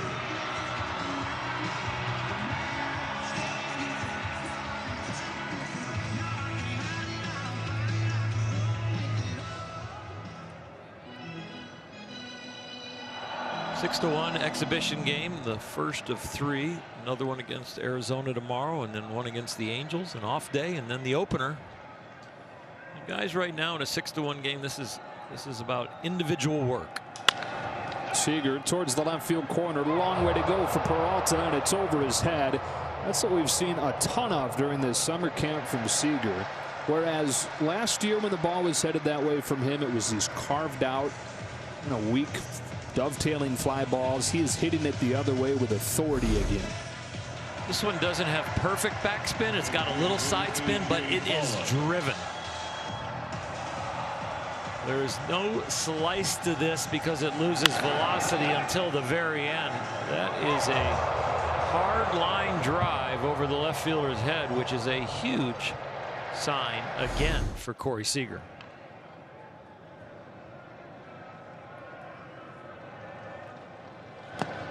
Now Pollock and ball 1. Now AJ tested positive for COVID in mid-June and had some symptoms. He was achy, lost his taste and smell, but that paled in comparison to what he and his wife Kate had to go through with the birth of their first child, Maddie, who was born in March, 3 months premature. But 1.5 pounds when she was born and is still in the hospital. Up to 8 pounds now, so she's doing better and better. And the Pollocks are hopeful that Maddie will be released from the hospital within the next few weeks. But my goodness, time where we're all dealing with unfamiliar and tough times that we never saw coming. All that thrown on top of it for AJ and his family. Lifts this ball to center field. There's Marte drifting back to put it away and end the inning. We go to the 6th with the Dodgers in front 7-1. 5-year-old from San Jose, California, one of the top prospects in the Dodger organization back in 2017. Battled through some injuries, but now having a healthy offseason, a healthy spring training and summer camp. And boy, what a performance he put on today. 5 innings, only 54 pitches. Fantastic for the resume, and to have management and the coaches see that. Adam Calera comes in. Mitch White didn't have a single 3-ball count tonight. That is unbelievable. Home run to the second hitter of the game. That's it. And now we get to see the left-hander Calera, who came over at the trade deadline last year from Tampa Bay and was really, really good. Kind of quietly. But in his first full major league season as a 30-year-old, he pitched in 80 games, which was the second most in the majors. And after coming over to the Dodgers, including the postseason, he gave up 1 earned run in 29 games. Nick Ahmed takes ball 1.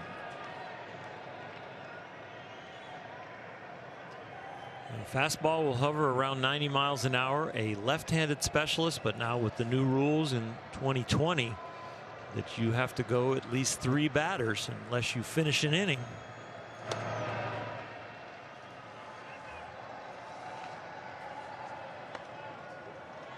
Adam has been very, very successful against left-handed hitters, but now it's about getting righties out too.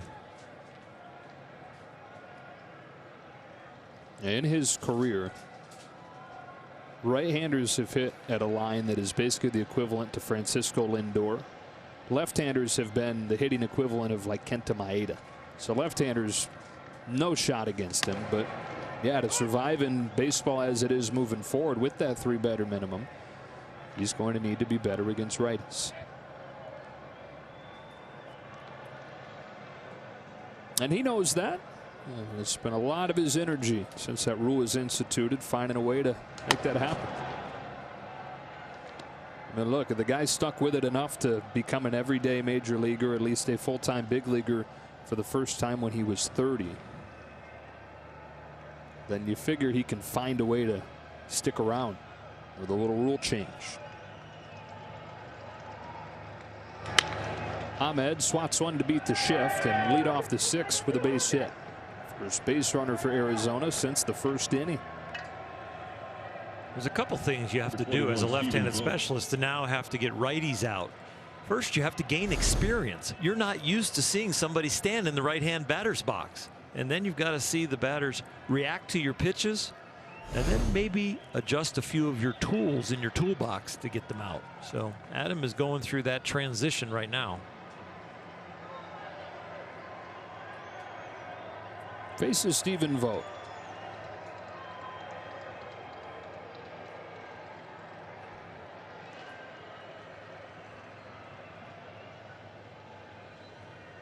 Vogt, similar to Kolarek in that he didn't become a major leaguer until he was 28. Started his major league career, so he waits all that time to finally get a chance, Oral, and then he starts his big league career 0 for 25. Knifes this one to short where Seager's waiting on it. 0 for 25, and then the season ends. And he's thinking to himself, oh my gosh, did I just get my shot and not even get one measly hit? And then he gets traded. Wow. Goes to Oakland, goes 0 for his first 8. So he's now 0 for 33 as a big leaguer. And then he homers against Joe Kelly. And Joe Kelly was with the Cardinals. That was the first hit of Stephen Vogt's career. A couple years later, he's an all-star with the Oakland A's. And now in his 8th major league season, has a wonderful reputation across baseball. Not just as a guy that can be a productive hitter for you, but as a wonderful clubhouse presence, great leader, and future fill in the blank. He can basically fill in that blank, whatever it is he wants to do in baseball. You're going to have a chance to do it, whether that's manage or be in the front office or be a broadcaster. 2-0 on Calhoun.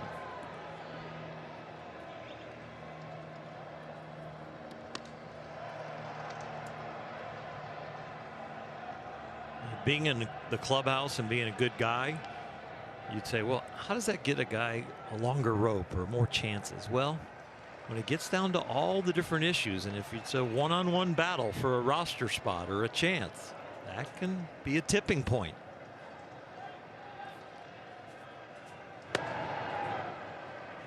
Three-0.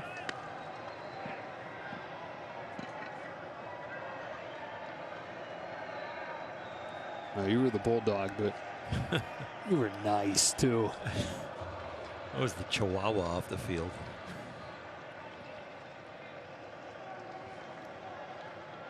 Not on the golf course, though. No. It's a strike. 3-1. We've seen this from Adam. We've seen him fall behind last year during that streak you talked about, 1 earned run and 29 appearances, where he would fall behind somebody 2-0, 3-0, the key guy that he was brought in from Dave Roberts to get, but he found ways to battle back in the count. He has here to work it full against Calhoun. Best ground ball ratio last year against left-handed batters, 71%, the highest of any reliever. Looking for a ground ball right here to turn 2. With Ahmed at first and 1 away in the 6th. Here comes Kolarek. Do it again. Notice the foul tip is at the top of the baseball, so if he gets a little bit more of it, it is that ground ball.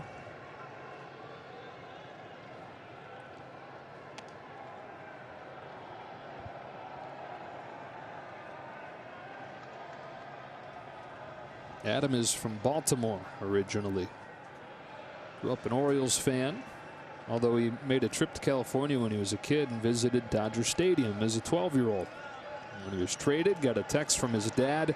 It was the picture that he had taken outside Dodger Stadium as a 12-year-old. Calhoun flies it the other way. Peterson working back onto the warning track in the corner. He's got it. Played that ball like Chico did in the inter-squad games. Chico, the legend. Twisting, turning, going into the corner.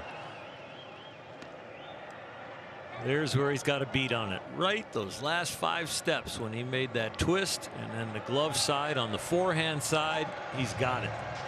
And we've got a pitch and change.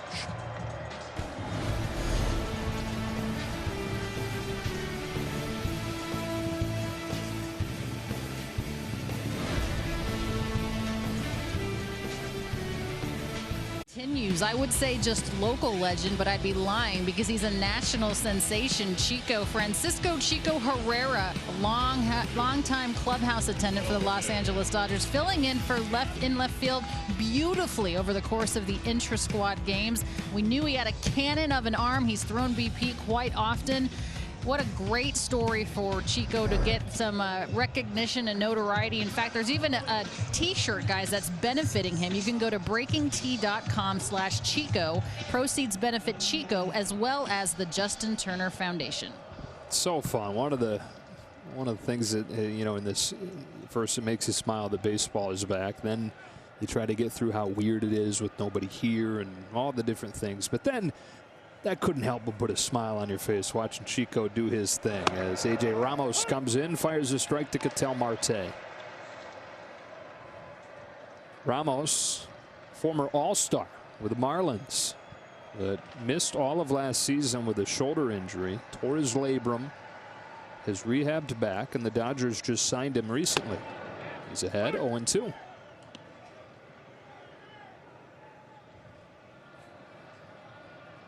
Dodgers are notorious for those under the radar pickups, and then all of a sudden all the organizations are going, how did we miss that one? Justin Turner, Max Muncy, Chris Taylor in a trade.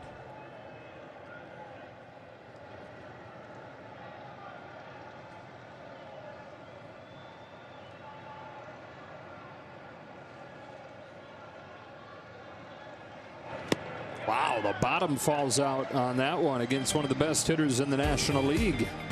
Good start for Ramos in Dodger blue.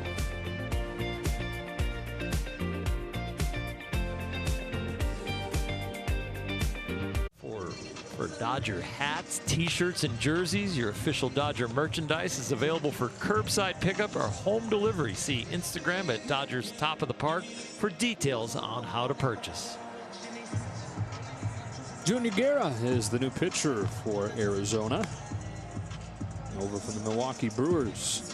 Dodgers 7, Diamondbacks 1. LA got 4 on a grand slam from Bellinger in the first. They got 2 in the third. They got 1 in the fifth. And we all got baseball. Wow, is it great to watch baseball down on the field.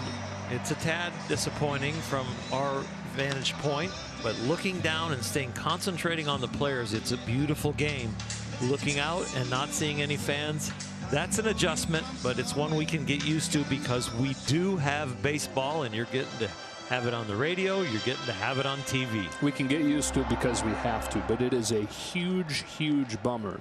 Yeah. And it is not the same not having you here, talking to you all at home. It's a big part of what, it's the biggest part of what makes this place what it is. Jock Peterson leading off this sixth and taking a ball. The roar of the Dodger Stadium crowd is unlike any other roar. Year after year, drawing the most fans in baseball. And they travel real good, too.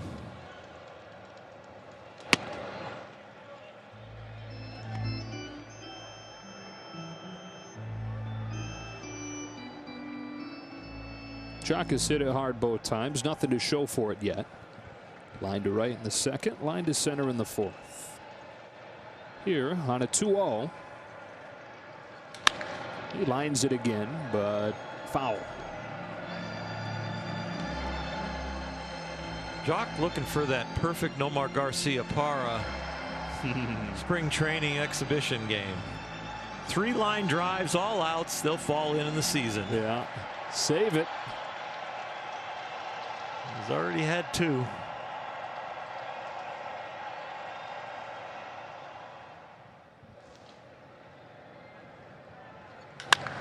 There's another one. Jeez. Well, he's had 4 now. That last 2 foul balls plus the 2 other at bats.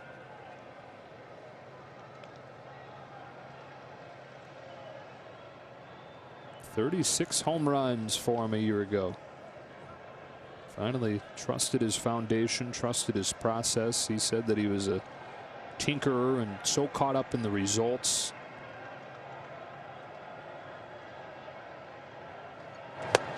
Swings and misses here. A night like this earlier in his career would have killed him. You know, to go for, at this point, 3, even though he hit it really hard a couple times, he's gotten better at understanding, look, it's baseball. There's not a whole lot you can do about that. The process was right. You hit it on the screws. It'll even out. Execution thinking over result thinking. And boy, that breaking ball he just missed there was juicy. That was a hanger. One gone for Hernandez, and strike 1. A walk and a strikeout for Hernandez tonight.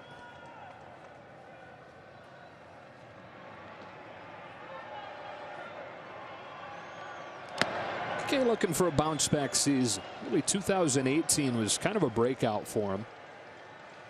And then last year he still had 17 home runs. He still had a career high in RBIs, but his strikeout rate was the highest that it had ever been. On base percentage was as low as it had been since his first full year. He said he didn't want to call it pressure, but the fact that he kind of had a opening day position for the first time in his career, second base. He said he probably didn't channel what came with that, the emotions that came with that, didn't channel that properly. And pressed some.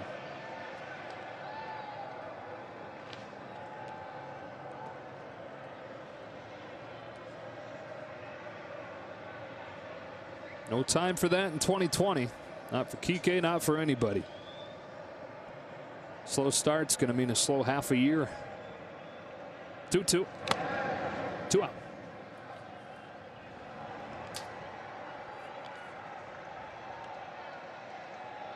Enter number 58, Rocky Gale. A lot of present tense thinking this year. I'm not going to get him tomorrow. I need to get him today. Which I think is, for fans and for us, going to be a lot of fun. Put you right into the race. Mm-hmm.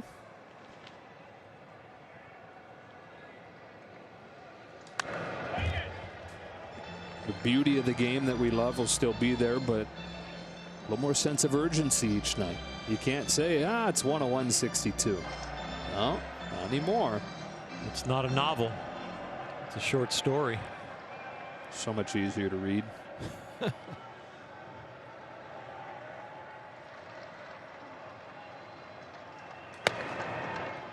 0-2.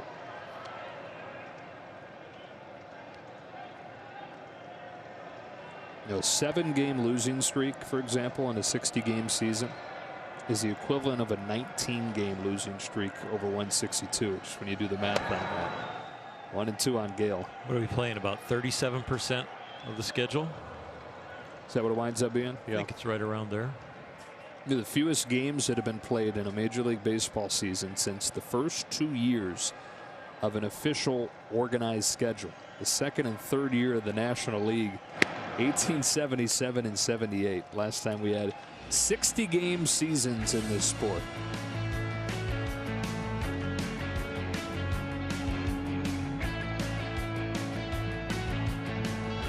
Seventh inning, and we welcome you back inside, Joe and Oral. And sure has been fun to be back in here and watching real baseball, hadn't it? Yep, real baseball to the point where the Dodgers have scored 7 runs in 6 innings, but only gotten 5 innings of outs. Yeah, that's true. As real as that can be. But it's been nice to see Mitchell White. Nice to be back here at Dodger Stadium. And I'll tell you what, this is going to be a good atmosphere. It's an adjustment, but it's going to be fun to have baseball back. You know, a few things I think can help overcome the lack of atmosphere. They're doing everything they can with the crowd noise, and sure, the crowd noise is weird, but I think it's less weird than it being completely silent. You've got Dieter here playing the organ. You've got Todd Lights. You've got DJ Severe, and so all those elements that you're used to as Victor Gonzalez comes in. And then I think the whole idea that it's 60 games and there's triple the amount of urgency in each one of those games can help overcome some of the lack of vibe too. 1 ball, no strikes on Starling Marte. And we quickly jump into some of the most exciting storylines of a baseball season.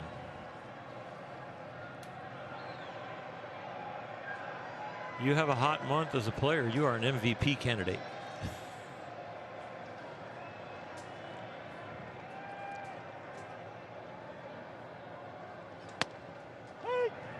There are going to be some interesting names in those MVP races, Cy Young races, leaderboards at the end of the year. Reliever of the year.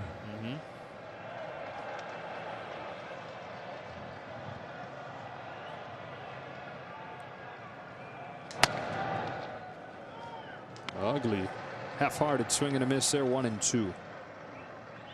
Victor Gonzalez a year ago in the minors made a lot of people look bad. Somebody who has exploded onto the Dodgers radar.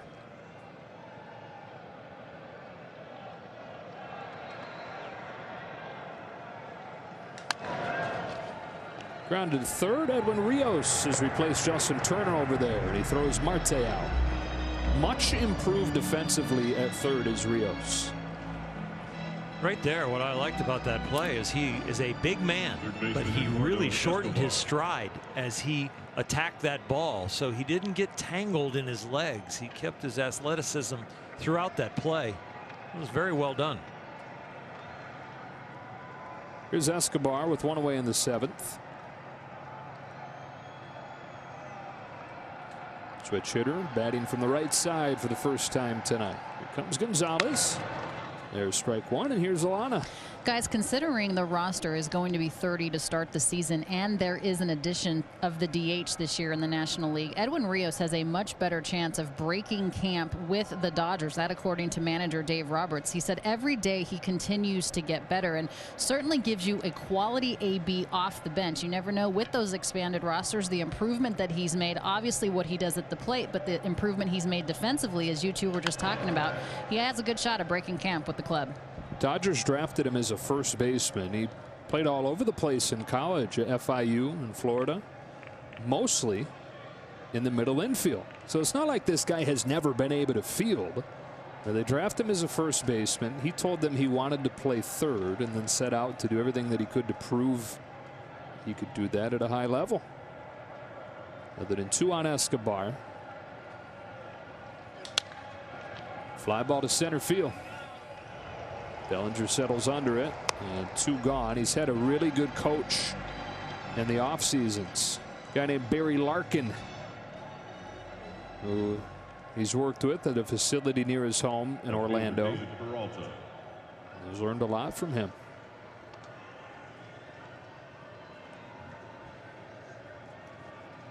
There are competitors, and then there are guys you love playing against, and Barry Larkin was one of those guys. Yeah. Just a gentleman and a competitor, tough as nails, but still a gentleman.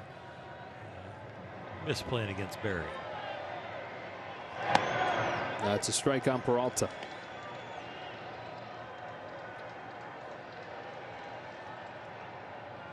Edwin, as a freshman at FIU, is an All-American shortstop, second-team freshman All-American behind Alex Bregman, who's at LSU.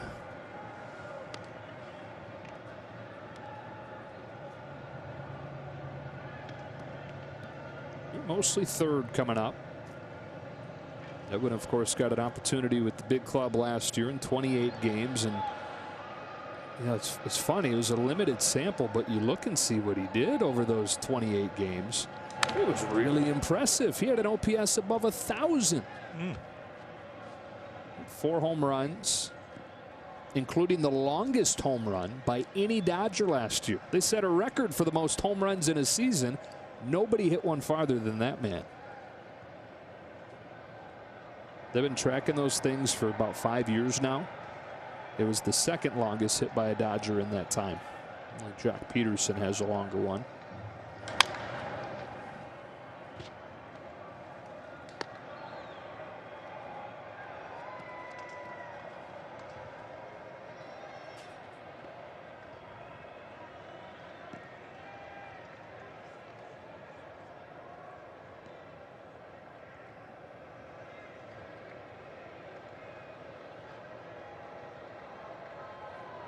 Victor Gonzalez looking for a 1-2-3 7th. He's got it with a pinpoint fastball. It's 7-1, and we stretch.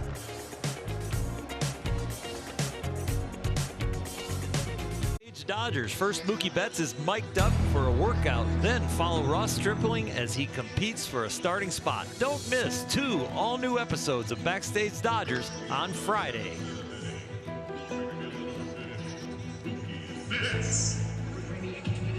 Top of the Dodge order coming up here in the last of the 7. Joe, Orel, and Alana. And Stefan Crichton coming into the game for the D-backs.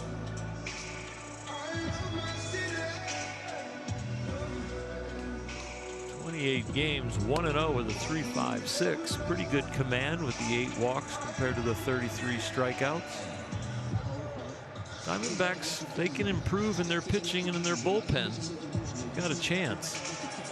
Remember, the dreaded Madison Bumgarner is going to be part of their rotation. Opening day starter. They're going to open up against San Diego. That's another team that's going to be interesting, talented, fun to watch. Here's Betts.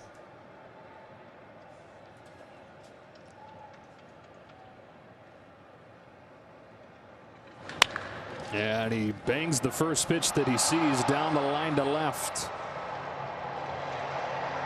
Second hit of the night. Mookie Betts going after the first pitch here in the 7th and doubling.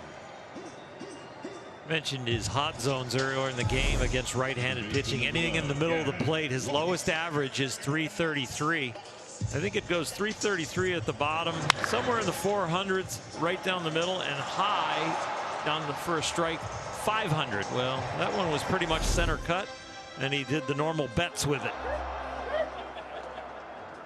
Did what Mookie do. And now Terrence Gore comes into the game to pinch run. This is his specialty. And with the new rule where extra innings will begin with a man at second, what a weapon he could be, especially with the early expanded rosters. That's strike one on a pinch hitting Gavin Lux.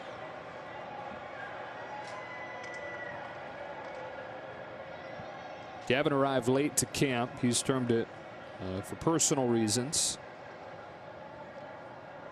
A bit of a complicated swing that he owns and typically takes him longer than usual.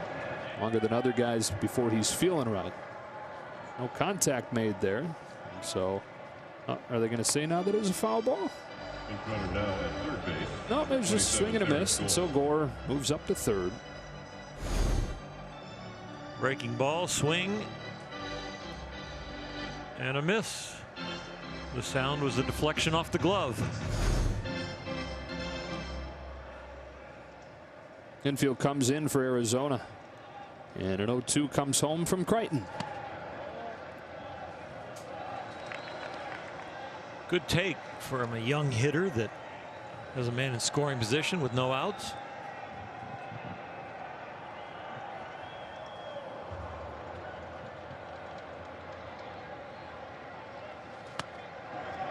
Still just 22 years of age. Made his big league debut last year. And went on to start 3 games in the division series.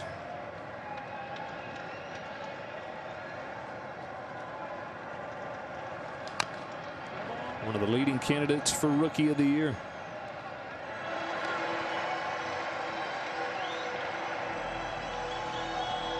Gavin has said that he thinks he probably tried too hard in his major league debut, and the game sped up on him as a result. He wants to get back to that comfy feeling when he put up those numbers, which are not misprinted. 392 in AAA. He was a minor league player of the year. He's worked it full after falling behind 0-2. One of the things the Dodgers love about him is his makeup and his ability to bounce back from relative struggles. Happened to him early on in his pro career in A-ball. Down swinging here for the first out of the 7th.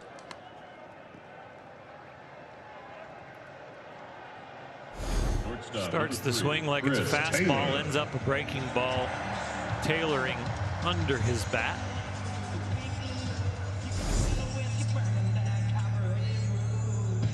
Still Gore at third and 1 out. Our first look tonight at Chris Taylor.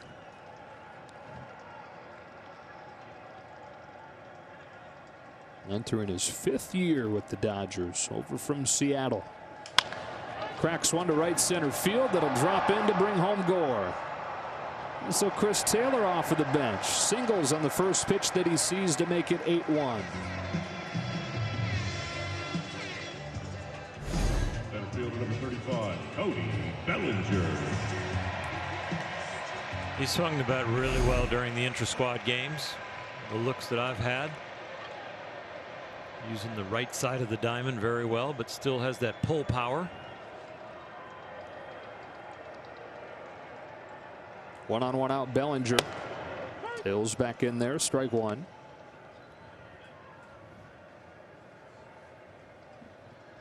Two for three with the first inning grand slam.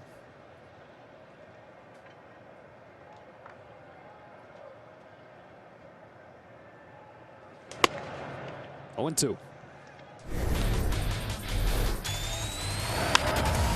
High fastball, and he didn't miss it.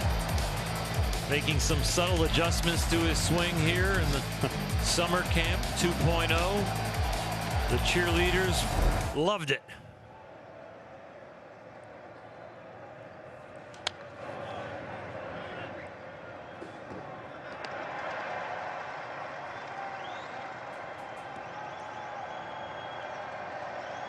Unanimous Rookie of the Year in 17. Regressed some in his second year. Remember, he was platooned late in that year and in the postseason before coming back and winning the MVP. From the 2018 struggles in the World Series to adjusting to left-handed pitching and raising his average to 280 versus left-handers. That was a big impact on the MVP season. From 226 the year before. He was the #1 hitter in the National League, lefty against lefty, when it comes to OPS last year.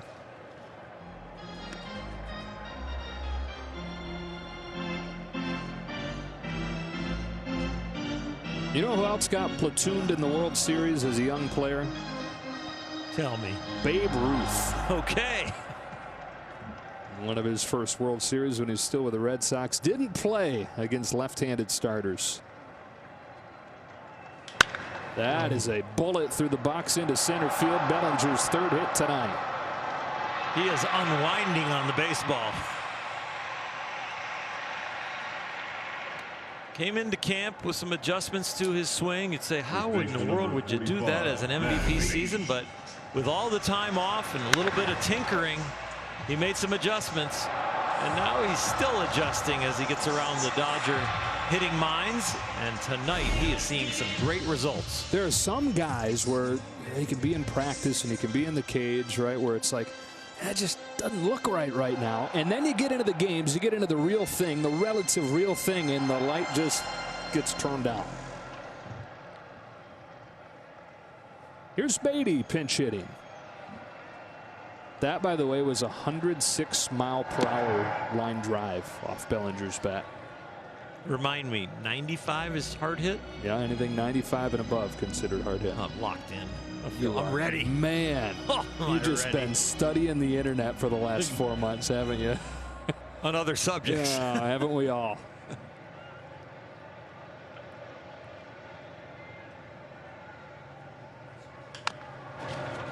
Grounded in front of the plate. Crichton will throw Beatty out. Chris Taylor with a hit. Belly with another hit. Belly's got 3 hits tonight. Diamondbacks have 2. Hitter number 11, It's out hitting the opposing team.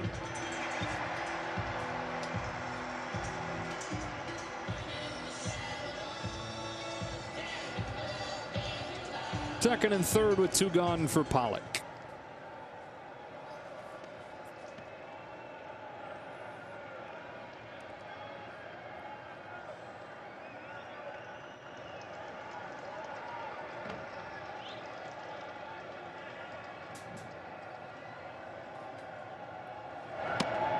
We talked earlier what AJ and his wife Kate and their daughter Maddie went through with Maddie being born prematurely. And so this summer, in that regard, when it comes to baseball, the first thing you think is, well, it had to be a tough decision on AJ to come back and play. And he said, yeah, at first he put a lot of thought into that. And is that the right thing? As he flies this to left field. It was his wife Kate, who's a former athlete. She played lacrosse at Notre Dame. She said to him, look, you know you couldn't sit on the couch and watch them win the World Series. She encouraged him to go play. Dodgers all over the Diamondbacks here in the first of two between the teams in this exhibition schedule. Dodgers will wrap up their quick exhibition season against the Angels. That is strike one from Victor Gonzalez to Carson Kelly. Here is the upcoming schedule. The Giants coming in to officially start things on Thursday. Kelly gets that one by Beatty and down the line to right, where Terrence Gore is checked in for Mookie Betts.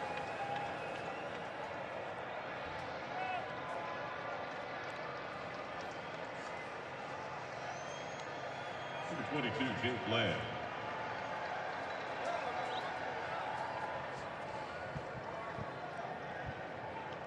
Jake Lamb, an all-star in 2017, and it seemed like he's turning himself into one of the great young players in the National League. Then a shoulder injury in 2018. Felt good coming into 2019, but 5 games into the season injured his quad and missed most of the first half. Ouch.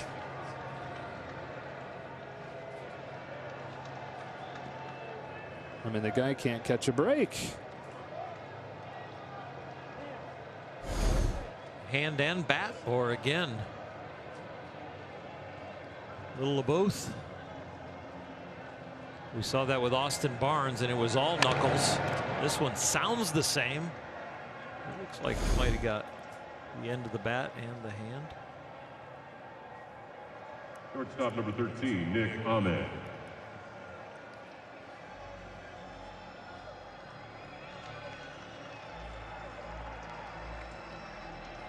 Got a lot of gear to take off to run the bases. You can see why he needs it. Yeah. Bad things tend to find him. Had you taken a guess a few years ago which of these two Diamondbacks would be most likely to get a long-term extension, Jake Lamb or Nick Ahmed, who's up now, you probably would have guessed Lamb. For sure. But it was Ahmed that signed a long-term deal this winter. 4-year extension. Said honestly, it wasn't an easy decision for him at first to engage in the talks because he wanted to see that Arizona was committed to winning now.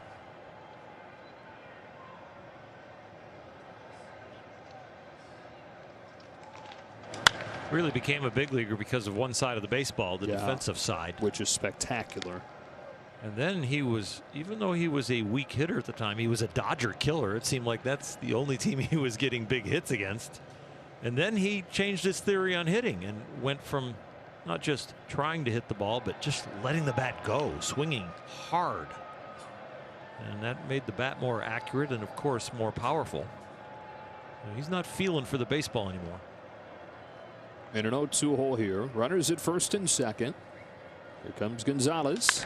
That's bounced back to him. Victor's got it. He goes to second one. Lux turns to first for a double play.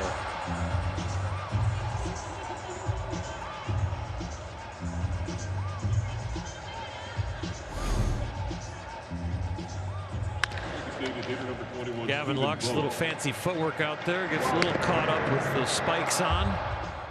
After the double play, players still in summer camp started to run off the field, but only 2 outs. You can't blame him for being confused. Earlier there was an inning that ended after the 0th out. It was a pitch count turnover. Here's Vogt with 2 gone. Strike one.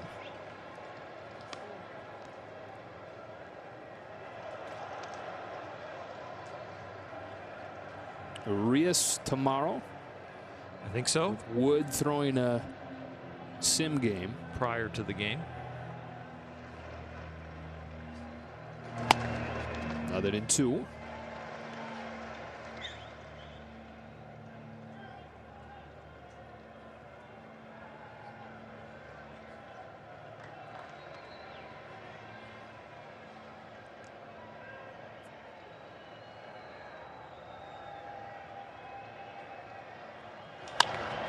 muscled to right center field, and Vogt brings home Kelly. So it's 8-2. And here's Alana. Guys, in case you missed it at the top of the hour, our fans at home, the rotation for these next 2 exhibition games are going to be Julio Urias and then Josiah Gray. And then, of course, it's lining up for Thursday to be Clayton Kershaw, the Dodgers ace, on the hill for that. And talking earlier about Walker Buehler and Dustin May, it looks like Dustin May is likely going to piggyback off of Walker Buehler in their first outing. It could be the first game in Houston. In fact, Dustin May is scheduled to throw about 5 innings on Wednesday when the team is actually off. And he could probably piggyback Walker Buehler coming out of the pen, guys. Okay, great stuff, Alana. As Cahoon chases a slider for strike 1. Sign me up. Walker Buehler against the Houston Astros for a season debut. First road game of the season for the Dodgers will come a week from Tuesday. And then it lines up to be Kershaw against Verlander in game 2. Sign me up again. It'll be the Dodgers' first brush with what life on the road is like. Arizona learning that right here. They open up against the Padres, so they've got the couple exhibition games here with the Dodgers, and then we'll move down to San Diego.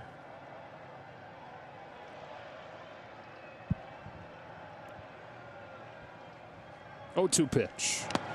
Did he go? He did. Arizona gets one, but that's all. To the bottom of the 8th, 8-2. Like we're going to have a chance in the top of the 9th to see Kenley Jansen. This will be the second time he will face live action. And Kenley was in an inter-squad game, and now will be facing the Diamondbacks in the top of the 9th. Joe Manaply comes on to pitch for Arizona. Bottom of the Dodger order, Jock Peterson to lead it off. 29-year-old from Virginia delivers the first one, and Peterson watches a strike.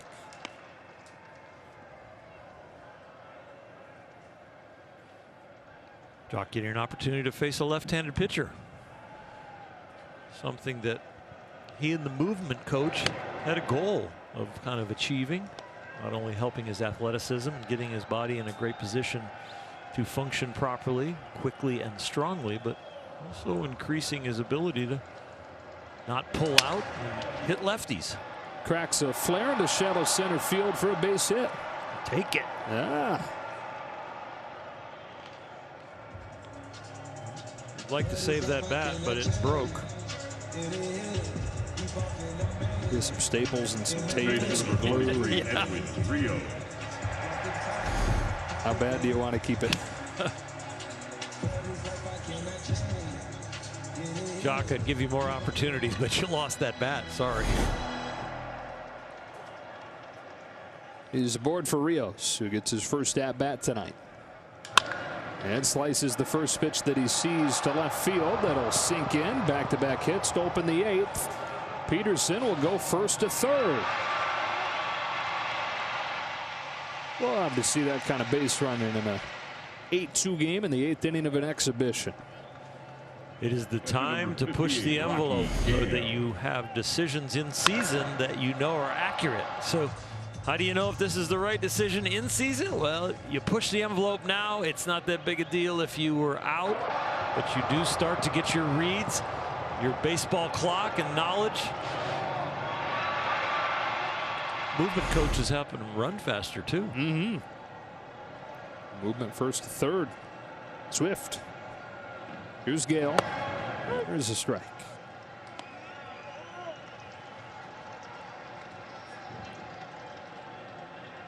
Torey Lovello coming out. At Fix Auto, every collision repair center is open following all guidelines to keep you and your loved ones safe. Diamondbacks have had 3 consecutive winning seasons for the first time since '99 to '03. Corresponding with Torey Lovello taking over. Former UCLA Bruin, just like Dave Roberts.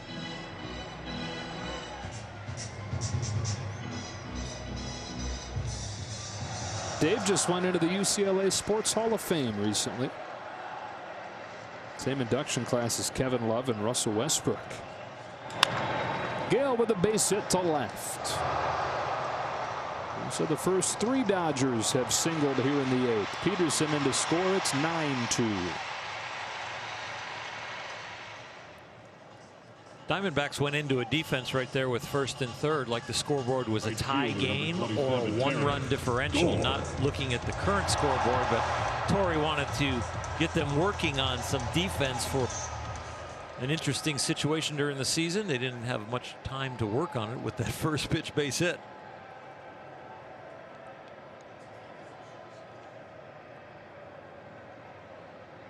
I think they hit the warm first at-bat reception button on the crowd noise machine for Terrence Gore. It loved him.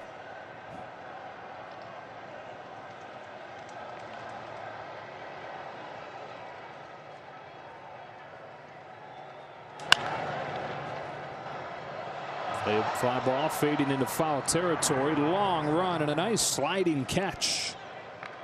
John Jay, the veteran, making the roster likely for Arizona, making a nice play coming in from right. He had to come a long way. A lot of times this is second baseman's ball, but they were kind of shifted over to the pull side. So John Jay had to cover all the ground for the Diamondbacks. Nice slide.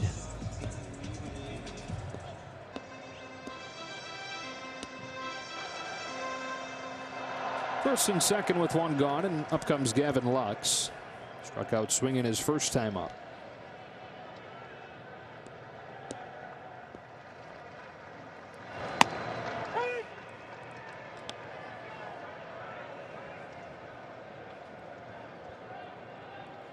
Struck out on a breaking ball that he launched the bat thinking it was a fastball, but then it broke right underneath his bat, had him way out front.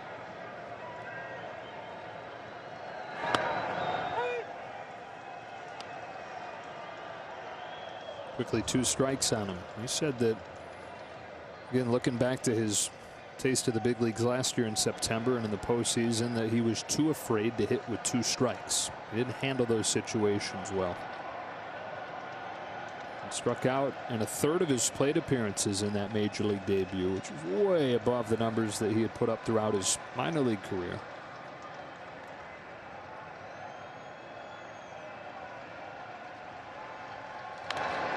Swings his helmet right off of himself. You know what's interesting with that high strikeout rate is that he didn't chase hardly at all, but his contact on pitches in the zone was not good.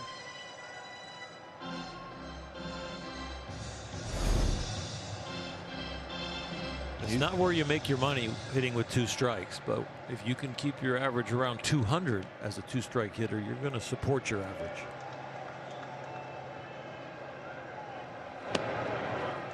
Takes this one, ball 1.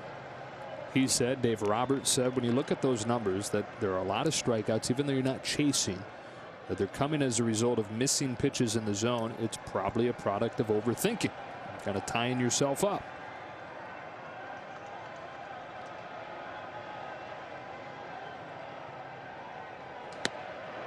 Dave Roberts really bearing down on Gavin Lux there.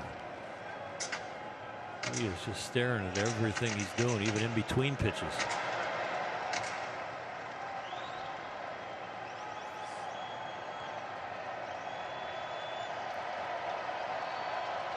Two. After falling behind 0-2, he's worked it full.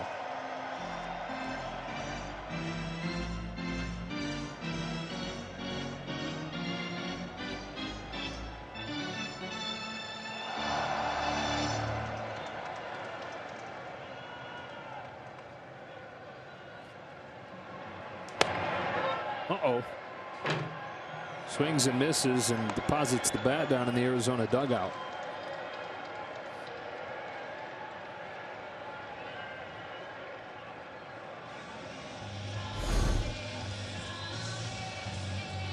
Shortstop number 3, Chris Taylor. Usually you say that bat's going to need a little bit more stickum for the next at bat, but also will need to be sanitized. Yeah.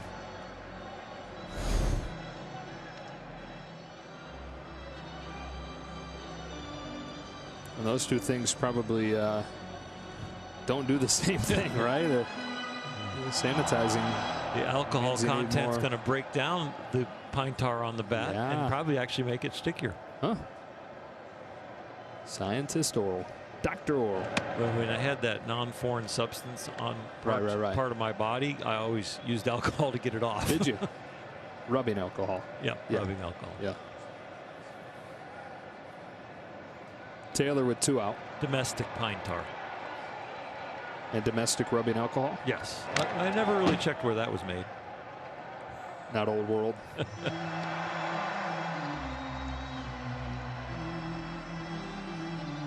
How about pitchers being allowed to carry a wet rag in their pockets? Yeah, that's interesting. Instead of the rosin bag. Their own rosin bag on the back. And or instead of, I guess, licking their fingertips. Right. Can't go to your mouth. Good stop there by Arizona catcher John Hicks.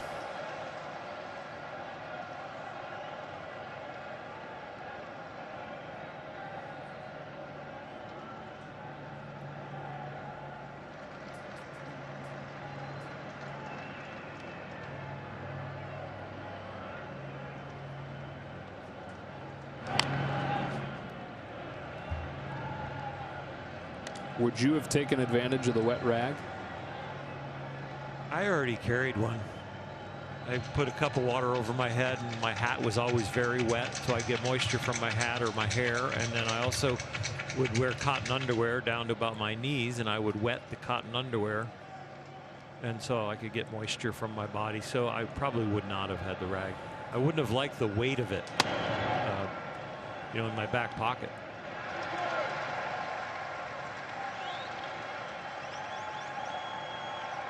So I don't understand, like Chris Taylor, he's got his running garb in his back pocket at the plate.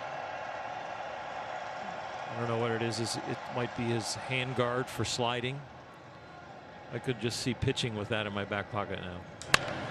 Punches a liner to right to Jay to end the inning. It's funny, I'm just thinking most of us try to avoid wetting our cotton underwear, but you did it on purpose. Okay. For the Dodgers. Late start to summer camp because of the virus, but feeling good now and glad to be back with his teammates. In spring training 1.0, boy, was he good. And last season, you see the 5-3 record, the ERA a little high for Kenley's liking. Made some adjustments in the offseason, went to drive line, was throwing the ball fantastic in 1.0. And looking to get some of that same action on his cutter, the same line with his body directly to home plate, leveraging the baseball and mixing in possibly a few more two-seamers and sliders this year. Evolving as he gets into the later stages of his career. Kenley's entire household battled COVID a few weeks back. First it was his son Caden, who woke up in the middle of the night with a fever of about 102, and soon after that, Kenley had it too. And so didn't report to camp until July 12th. But has looked pretty ready to go and has said that he feels ready to go. Well, tomorrow Vargas leads off this inning, takes strike one. Kenley's got to be right near the top of any list of most important Dodgers in 2020. And I guess you can say that about any closer on any team.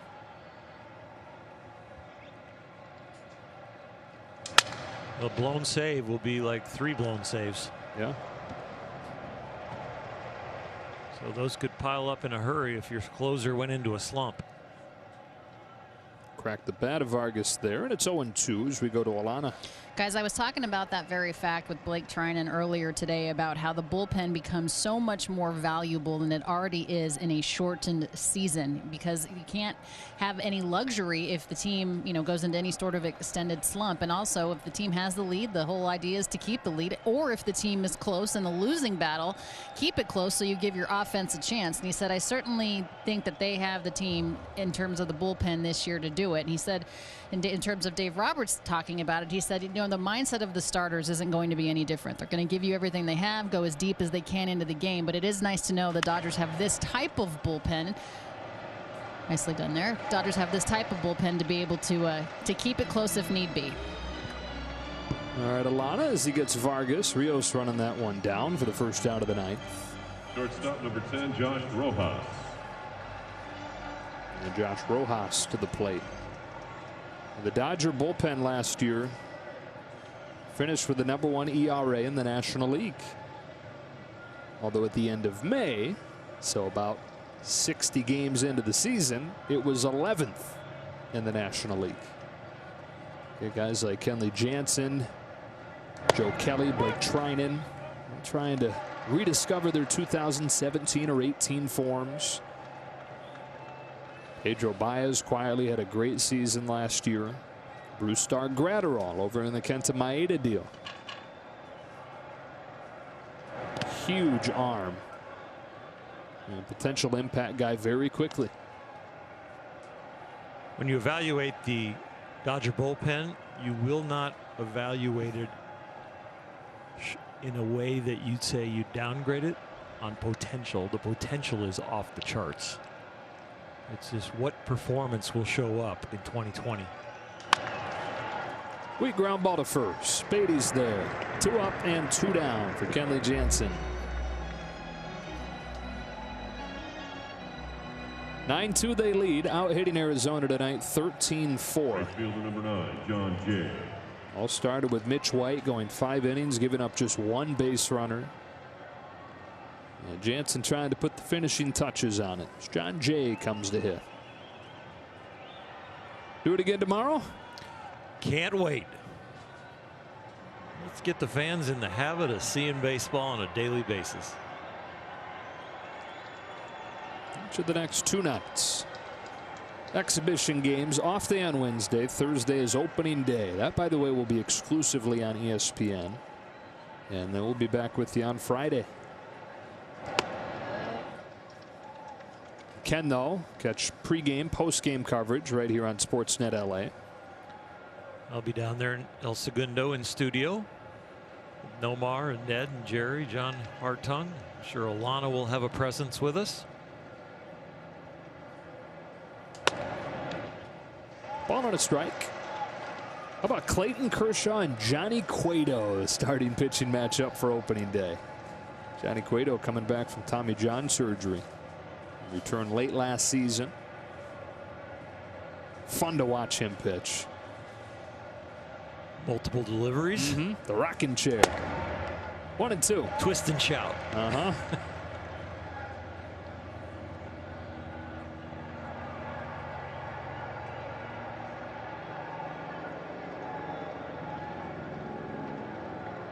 Helicopter rises to its feet.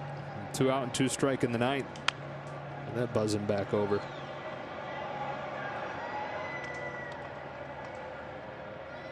We haven't yet to see a baseball, a foul ball hit a cutout. Do they win something if it does? No. That's a good question. I don't mean to start anything. You sure did. It's a little late here with 2 outs in the ninth. Flied to left field, and that should do it.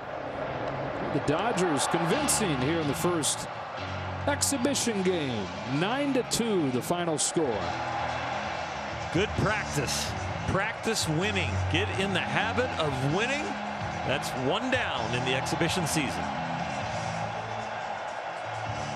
Sure was fun to be back. For Orr Hershiser, Alana Rizzo, and our wonderful production crew who has worked so hard over the last few days to make sure this thing can get off the ground. Joe Davis saying so long from Dodger Stadium, where the Dodgers win at 9-2. Stay tuned. Access Sportsnet Dodgers, presented by your Southern California Ford dealers, begins now.